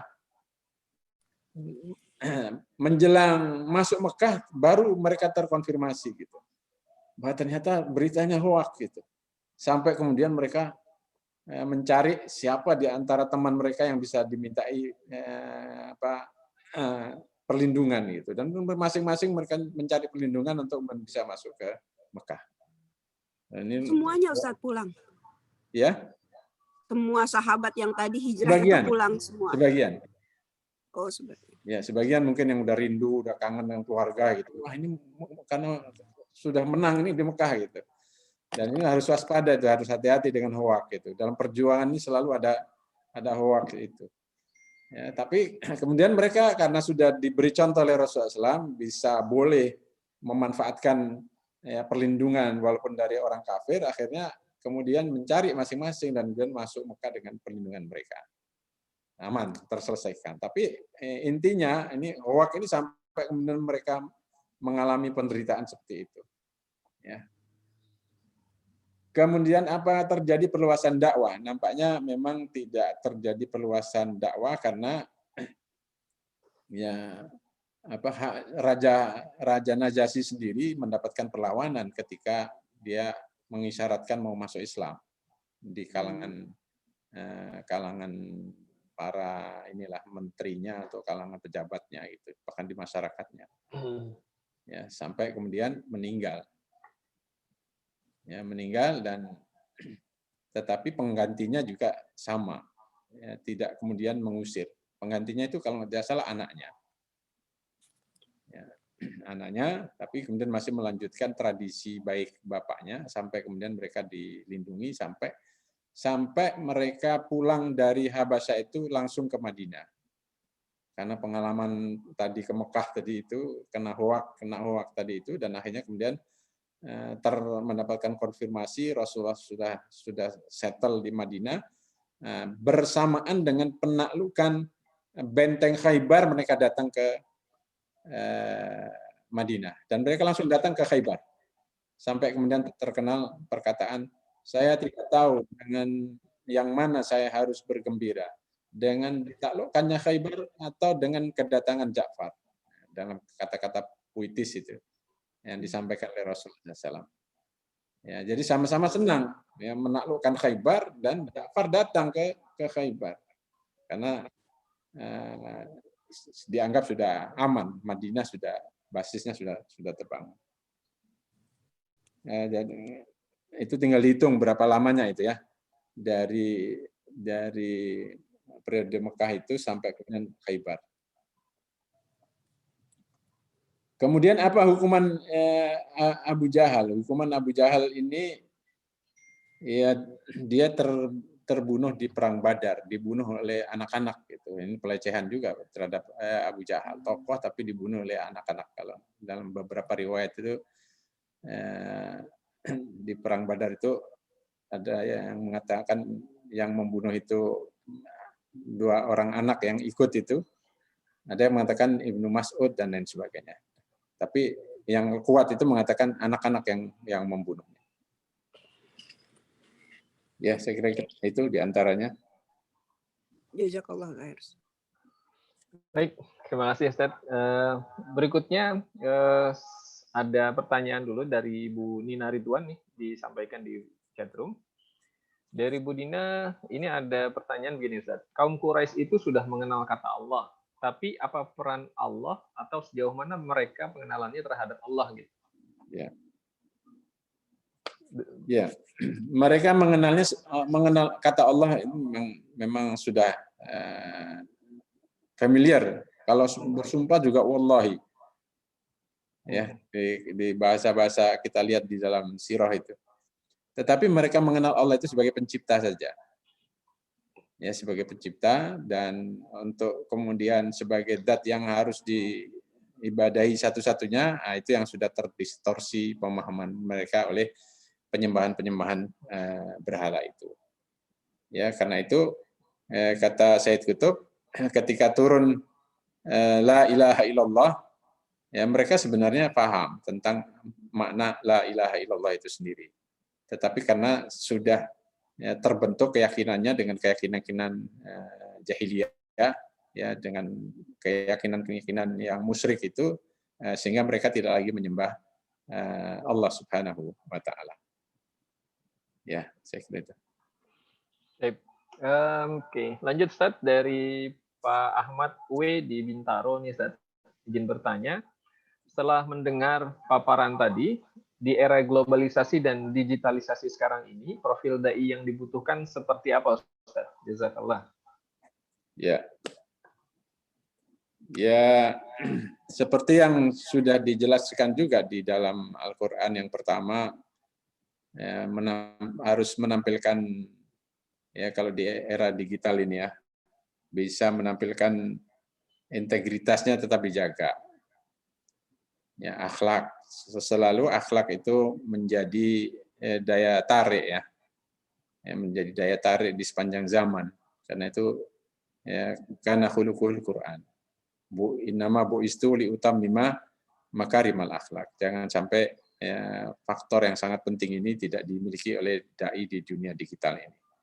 Terutama kalimat-kalimat yang yang santun, yang lembut dan lain sebagainya. Orang santun, orang lembut itu bukan berarti tidak bisa berprinsip, tetap bisa. Tapi dalam penyampaiannya itu tetap tepat santun, tetap lemah lembut, tapi berprinsip itu. Ya, jadi itu yang harus dijaga. Yang kedua ya tentu ya ini ya alhamdulillah banyak dai muda yang sudah bisa memanfaatkan teknologi ya dan lain sebagainya, harus diperbanyak ya dakwah lewat era seperti yang ada sekarang ini. Kalau saya ini sudah termasuk ketinggalan zaman. Ya, mudah-mudahan yang muda-muda ini yang sudah ini. Ya. Bisa memanfaatkan sarana di zaman sekarang ini. Saya kira itu diantaranya. Baik, lanjut dulu Ustaz nih. Ada lagi pertanyaan dari Ibu Lailatul. Gitu ya. Assalamualaikum. Pada saat hijrah ke Habasyah, para istri Nabi juga diikut sertakan atau ditinggal di Mekah? Demikian Ustaz. Iya. Para istri Nabi tidak ada dalam riwayat itu yang disertakan. Ya, karena tidak ada pendampingnya. Kalau mereka semuanya dengan suaminya. Jadi yang 19 itu dengan suaminya semuanya. Kalau Nabi hijrah ke sana nanti yang nungguin di Mekah kan belum selesai, ya. Masih belum selesai, jadi harus ditungguin dulu di Mekah sampai kemudian nanti terjadi hijrah ke Madinah. Betul. Baik. Bapak Ibu yang lain ya, nanti yang ingin menyampaikan pertanyaan silakan bisa dituliskan di chat atau boleh raise hand ya. Ini ada satu lagi nih Ustaz nih dari Ibu Intan Nurrahmi. Ini curcol katanya nih Ustaz nih. Masya Allah, jazakallahu khair Ustaz untuk pencerahan dan semangatnya pagi ini. Untuk tak lelah berjuang menegakkan Islam, bersabar dan terus berkontribusi terhadap dakwah. Hanya yang suka bikin nyesek kadang gangguan, tanda kutip Ustaz, gangguan yang hadir dari saudara seiman. Mungkin ada respon dari Ustaz? Ya. Ya, namanya gangguan dari mana saja gitu. Ya, Ustaz. Ya, tetap harus diterima dengan lapang dada. Dan insya Allah tadi itu, kesabaran kita itu insya Allah akan ada efeknya gitu, walaupun kita tidak tahu. Ya, kesabaran para dai ya, dalam menanggung segala bentuk gangguan penderitaan itu dari manapun, insya Allah itu akan berefek kepada semua orang. Hanya memang kadang perlu proses waktu gitu. Makanya Allah memerintahkan dia sabar. Wasbir innal akibata lil muttaqin. Sabar, nanti ujungnya orang-orang bertakwa ini yang akan memetik kemenangan buah itu. Nah, ini ayat-ayat sabar ini harus banyak dibaca dan kemudian dijadikan motivasi untuk supaya kita bisa bersabar menghadapi segala gangguan. Dihadapi dengan apa yang bisa dihadapi, ya, tapi jangan berlebihan, jangan kemudian kelewat batas gitu, sampai kemudian apalagi di zaman sekarang harus agak mengatur bahasa supaya tidak dilaporkan ke pelanggaran ITE dan lain sebagainya. Saya kira ini penting. Ya. Baik, Ustaz. Ini ada lagi Ustaz dari Bu Nina Ridwan. Ujian atau kesulitan apa sehingga harus hijrah dan meninggalkan tanah air? Ya. Ujian dan kesulitannya itu tidak sampai kemudian tidak bisa melaksanakan agama dengan baik. Diganggu terus dan kalau kemudian tidak bisa melaksanakan agama, itu baru kemudian para ulama mengatakan ya wajib berhijrah itu. Rasulullah sendiri kemudian akhirnya puncaknya kenapa harus hijrah ke Madinah, karena sudah ada keputusan untuk melakukan pembunuhan terhadap Rasulullah SAW. Sudah sampai pada tingkat itu kan diputuskan di Darun Nadwahnya mereka itu bahwa satu-satunya jalan Muhammad harus dibunuh. Nah, karena sudah sampai pada puncaknya, kemudian Allah memerintahkan kepada Rasulullah agar berhijrah ke sana. Ya, itu diantaranya. Baik, Ustaz. Jazakallah. Lanjut, Ustaz ya. Betul. Ini dari Ustaz Ahmad Mutawali dan istri di Serang. Ustaz, apa hikmah yang bisa diambil dari permusuhan Umar bin Khattab yang begitu keras, lalu masuk Islam? Begitu juga dengan Khalid bin Walid dan lain-lain, terutama untuk pelajaran dakwah kekinian. Ya, ya hikmahnya kalau kita menghadapi orang-orang yang seperti itu ya jangan inilah. Kalau kata pepatah, ya bencilah orang sebatas pada batas tertentu. Jangan dihabisin. Ya, jangan terlalu. Karena satu saat dia bisa menjadi kawanmu. Ya, begitu juga dalam mencintai seseorang, ada batasnya. Pada batas yang wajar, proporsional saja, karena satu saat juga bisa menjadi musuh. Saya kira ini hikmah yang bisa kita dapatkan dari peristiwa Umar ini. Orang yang begitu keras, tapi ya, satu saat dia bisa tersentuh hatinya. Kita tidak tahu hidayah Allah Subhanahu Wa Taala itu diberikan kepada siapa saja yang disukai oleh Allah gitu. Makanya para ulama mengatakan jangan mengutuk orang yang masih hidup. Ya, orang masih hidup itu walaupun dia melakukan apapun ya sudah jangan dikutuk lah gitu. Karena satu saat bisa jadi dia mendapatkan hidayah Allah. Kecuali memang penjahat yang sudah meninggal, yang sudah ini ya. Al-Quran sendiri mengatakan ada orang-orang yang sudah dikutuk oleh Allah, malaikat dan orang-orang beriman gitu. Nah, pada mereka ini baru kita kutuk mereka. Tapi kalau yang masih hidup kita ya harus memberikan ruang untuk kemudian mereka bisa mendapatkan hidayah itu insyaallah. Baik, Ustaz. Masih ada nih Ustaz ya? Betul. Dari Turaya itu bertanya, Ustaz, berapa jumlah kabilah Arab di Mekah? Ya. Itu Ustaz. Ya ada banyak, itu disebutkan di daftarnya, itu disebutkan di dalam buku Manhaj Haroki itu, saya lupa. Bisa dibaca di buku Manhaj Haroki itu disebutkan kabilah-kabilah yang ada di Mekah itu, dan siapa-siapa di antara kabilah yang masuk Islam itu, dari kabilah-kabilah itu berapa jumlahnya, daftar orangnya itu ada disebutkan oleh Syekh Munir Al-Ghadban di dalam bukunya Manhaj Haroki, dan kebetulan saya yang nerjemah jadi masih agak ingat itu. Tapi datanya udah nggak ingat jumlahnya berapa, tapi bahwa itu ada disebutkan data-data kabilahnya apa saja, kemudian nama-nama yang dari kabilah itu ada disebutkan. Baik. Jadi mungkin nanti Bu Turaya bisa cari ya buku Syekh Munir Al-Ghadban ya. Lanjut Ustaz, ini dari Pak Syahrul Ramadan. Ya. Assalamualaikum Ustaz, izin bertanya, bagaimana cara mentarbiyah anak-anak tingkat SMP dan SMA? Syukran. Demikian Ustaz. Ya,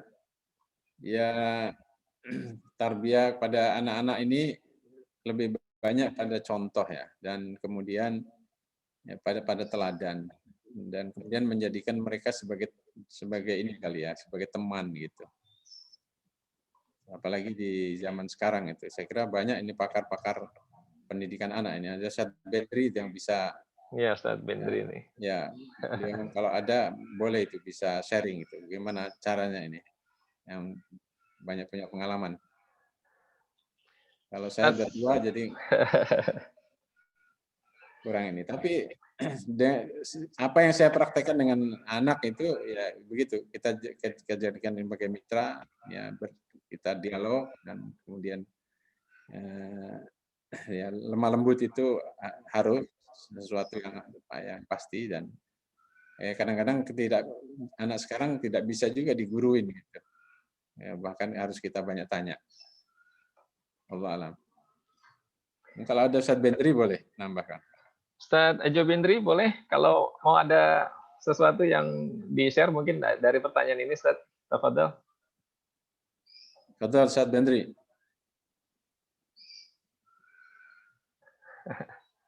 Ustaz, udah lengkap dari Ustaz. Cukup Ustaz. Allah. Lagi belajar. Ya, lagi Antum belajar. yang ini, karena yang nanya pertanyaannya terkait dengan ilmu antum. Jadi antum harus jawab. Singkat boleh.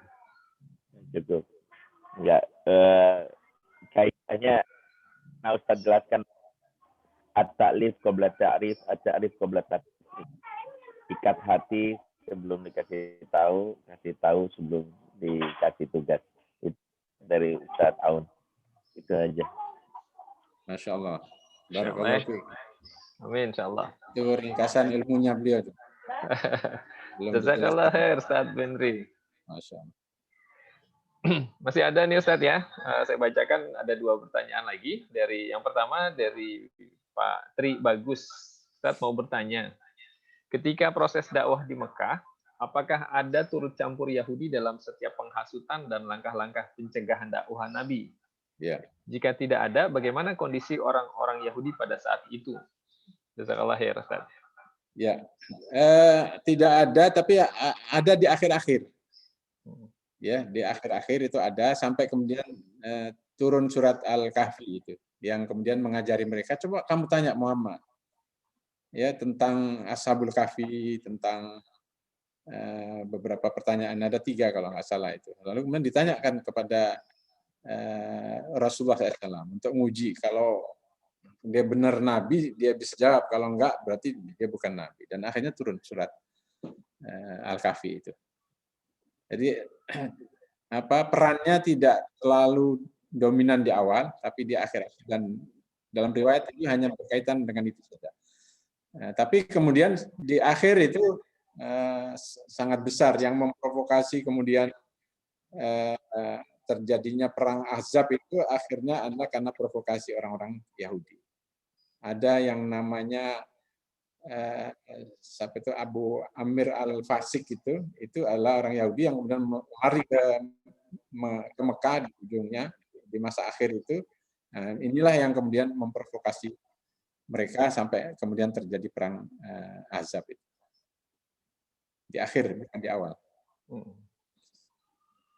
Kalau di masa-masa awal mereka banyak berkonsentrasi di Madinah dan mereka banyak menguasai ekonomi saja. Orang Yahudi itu kan ideologinya ekonomi.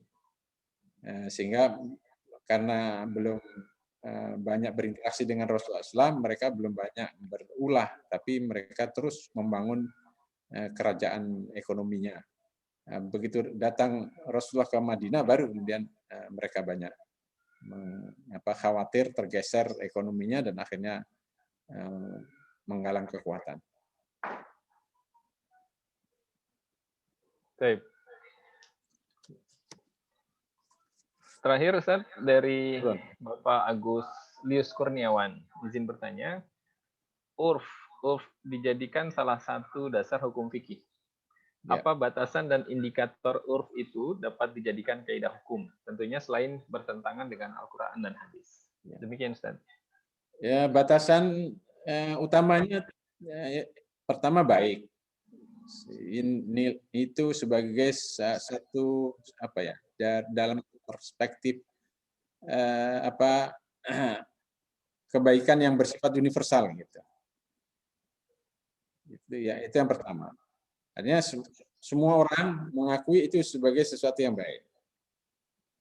Jadi kebaikan itu kebaikan yang bersifat universal, seperti keadilan.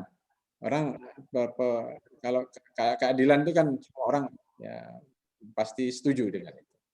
Nah, yang kedua tidak bertentangan dengan Islam, dengan Al-Quran dan Sunnah. Selagi itu memang tidak bertentangan, ya, bisa dijadikan sebagai sebuah tradisi.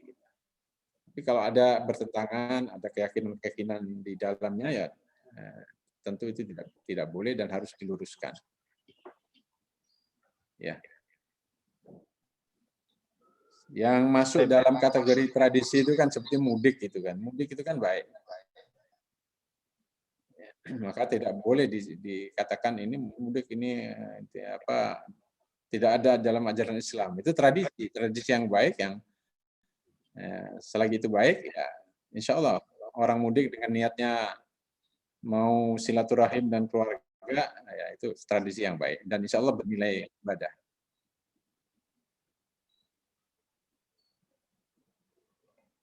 Baik. Oke, baik. Jazakallah khair Ustaz atas jawaban dan penjelasan dari pertanyaan-pertanyaan yang tadi sudah disampaikan oleh Bapak Ibu peserta ya. Insya Allah Bapak Ibu yang dirahmati Allah Subhanahu wa taala, sepertinya pertanyaan-pertanyaannya sudah disampaikan semua ya, dan kita juga sudah di jam 7:27 ya. Jadi insya Allah hari ini kita sudah banyak dapat informasi dan materi yang saya pikir sangat penting gitu terkait dengan beberapa hal tentang karakteristik periode dakwah di Makkah ya. Bahwa tarbiyah itu kalau tadi sudah disampaikan oleh Ustadz adalah ada tarbiyah dengan peristiwa di mana ada hal-hal yang berkaitan dengan penyiksaan fisik, pengambilan harta gitu ya, blokir rekening gitu atau tuduhan palsu dan juga blokade ekonomi. Gitu. Kemudian taujih dengan tarbiyah dengan taujih, peringatan dan teguran, tarbiyah dengan hijrah, tarbiyah dengan amal hati ya. Sabar, jujur, cinta itu menjadi satu hal yang menjadi ciri khas gitu dalam tarbiyah amal hati ini. Kemudian tarbiyah dengan akhlak, yaitu akhlak yang robaniyah dalam semua aspek kehidupan. Dan karakteristik dakwah periode Mekah ini memang dia membutuhkan waktu yang cukup lama karena di dalamnya prosesnya adalah menyiapkan manusia dengan jiwa yang baru, ya, memperbaiki dan mengubah jiwa manusia itu tentu tidak mudah. Gitu. Sehingga periode waktu Mekah itu lebih lambat, gitu karakteristiknya dan lebih lama dari periode Mekah. Dan tentu saja itu semua adalah dalam rangka dalam membentuk pembentukan basis yang kokoh dan para kader dakwah yang tentu saja memegang prinsip-prinsip Islamnya dengan teguh. Gitu.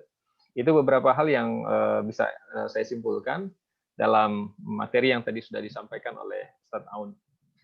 Alhamdulillah kita sudah sampai di penghujung acara dan mudah-mudahan pertemuan ini menjadi pertemuan yang penuh barokah dengan ilmu, wawasan gitu dan silaturahim kita di pagi hari ini. Untuk selanjutnya mohon kesediaan Ustadz Aun untuk memimpin doa penutup ini Ustadz. Kita tutup dengan doa sama-sama ya, menengadahkan hati kita dan tangan kita kepada Allah Subhanahu wa taala. Allahumma shalli ala sayyidina Muhammadin wa ala alihi wa sahbihi ajma'in. Rabbana zalamna anfusana wa illam taghfir lana wa tarhamna lanakunanna minal khasirin. Rabbana la tu'akhidna in nasina aw akhtana. Rabbana wa la tahmil alaina isran kama hamaltahu 'alal ladzina min qablina. Rabbana wa la tuhammilna ma la taqata lana bih wa'fu 'anna waghfir lana warhamna anta maulana fansurna 'alal qawmil kafirin. Rabbana la tuzigh qulubana ba'da idh hadaytana wa hab lana min ladunka rahmah innaka antal wahhab. Rabbana afrigh 'alaina sabran wa tsabbit aqdamana wansurna 'alal qaumil kafirin. Rabbana hab lana min azwajina wa dhurriyyatina qurrata a'yun waj'alna lil muttaqina imama. Rabbana atina fid dunya hasanah wa fil akhirati hasanah wa qina adzabannar. Subhana rabbika rabbil izzati amma yasifun wa salamun alal mursalin walhamdulillahi rabbil alamin. Amin ya rabbal alamin. Jazakallahu khair Ustaz dan jazakumullah khairan katsir pada semua Bapak Ibu, Ustaz Ustazah yang sudah berpartisipasi dalam kegiatan pagi hari ini. Insyaallah kita akan bertemu lagi pekan depan dalam waktu yang sama dengan tema yang akan kita bahas terus ya terkait dengan tema-tema dakwah sirah kontemporer ini. Kita akhiri Bapak Ibu sama-sama dengan lafaz istighfar, hamdalah dan doa kafaratul majlis. Astagfirullahaladzim. Subhanakallahumma bihamdika asyhadu an la ilaha illa anta astaghfiruka wa atubu ilaik. Assalamualaikum warahmatullahi wabarakatuh. Jazakumullah khair. Bapak Ibu semua. Waalaikumsalam. Jazakallah khair. Sehat selalu Ustaz. Jazakumullah khair Ustaz. Allah, mudah-mudahan dalam kondisi yang tetap sehat walafiat semuanya. Amin. Amin. Assalamualaikum. Waalaikumsalam warahmatullahi wabarakatuh. Jazakallah khairan katsira. Assalamualaikum warahmatullahi wabarakatuh. Waalaikumsalam warahmatullahi wabarakatuh.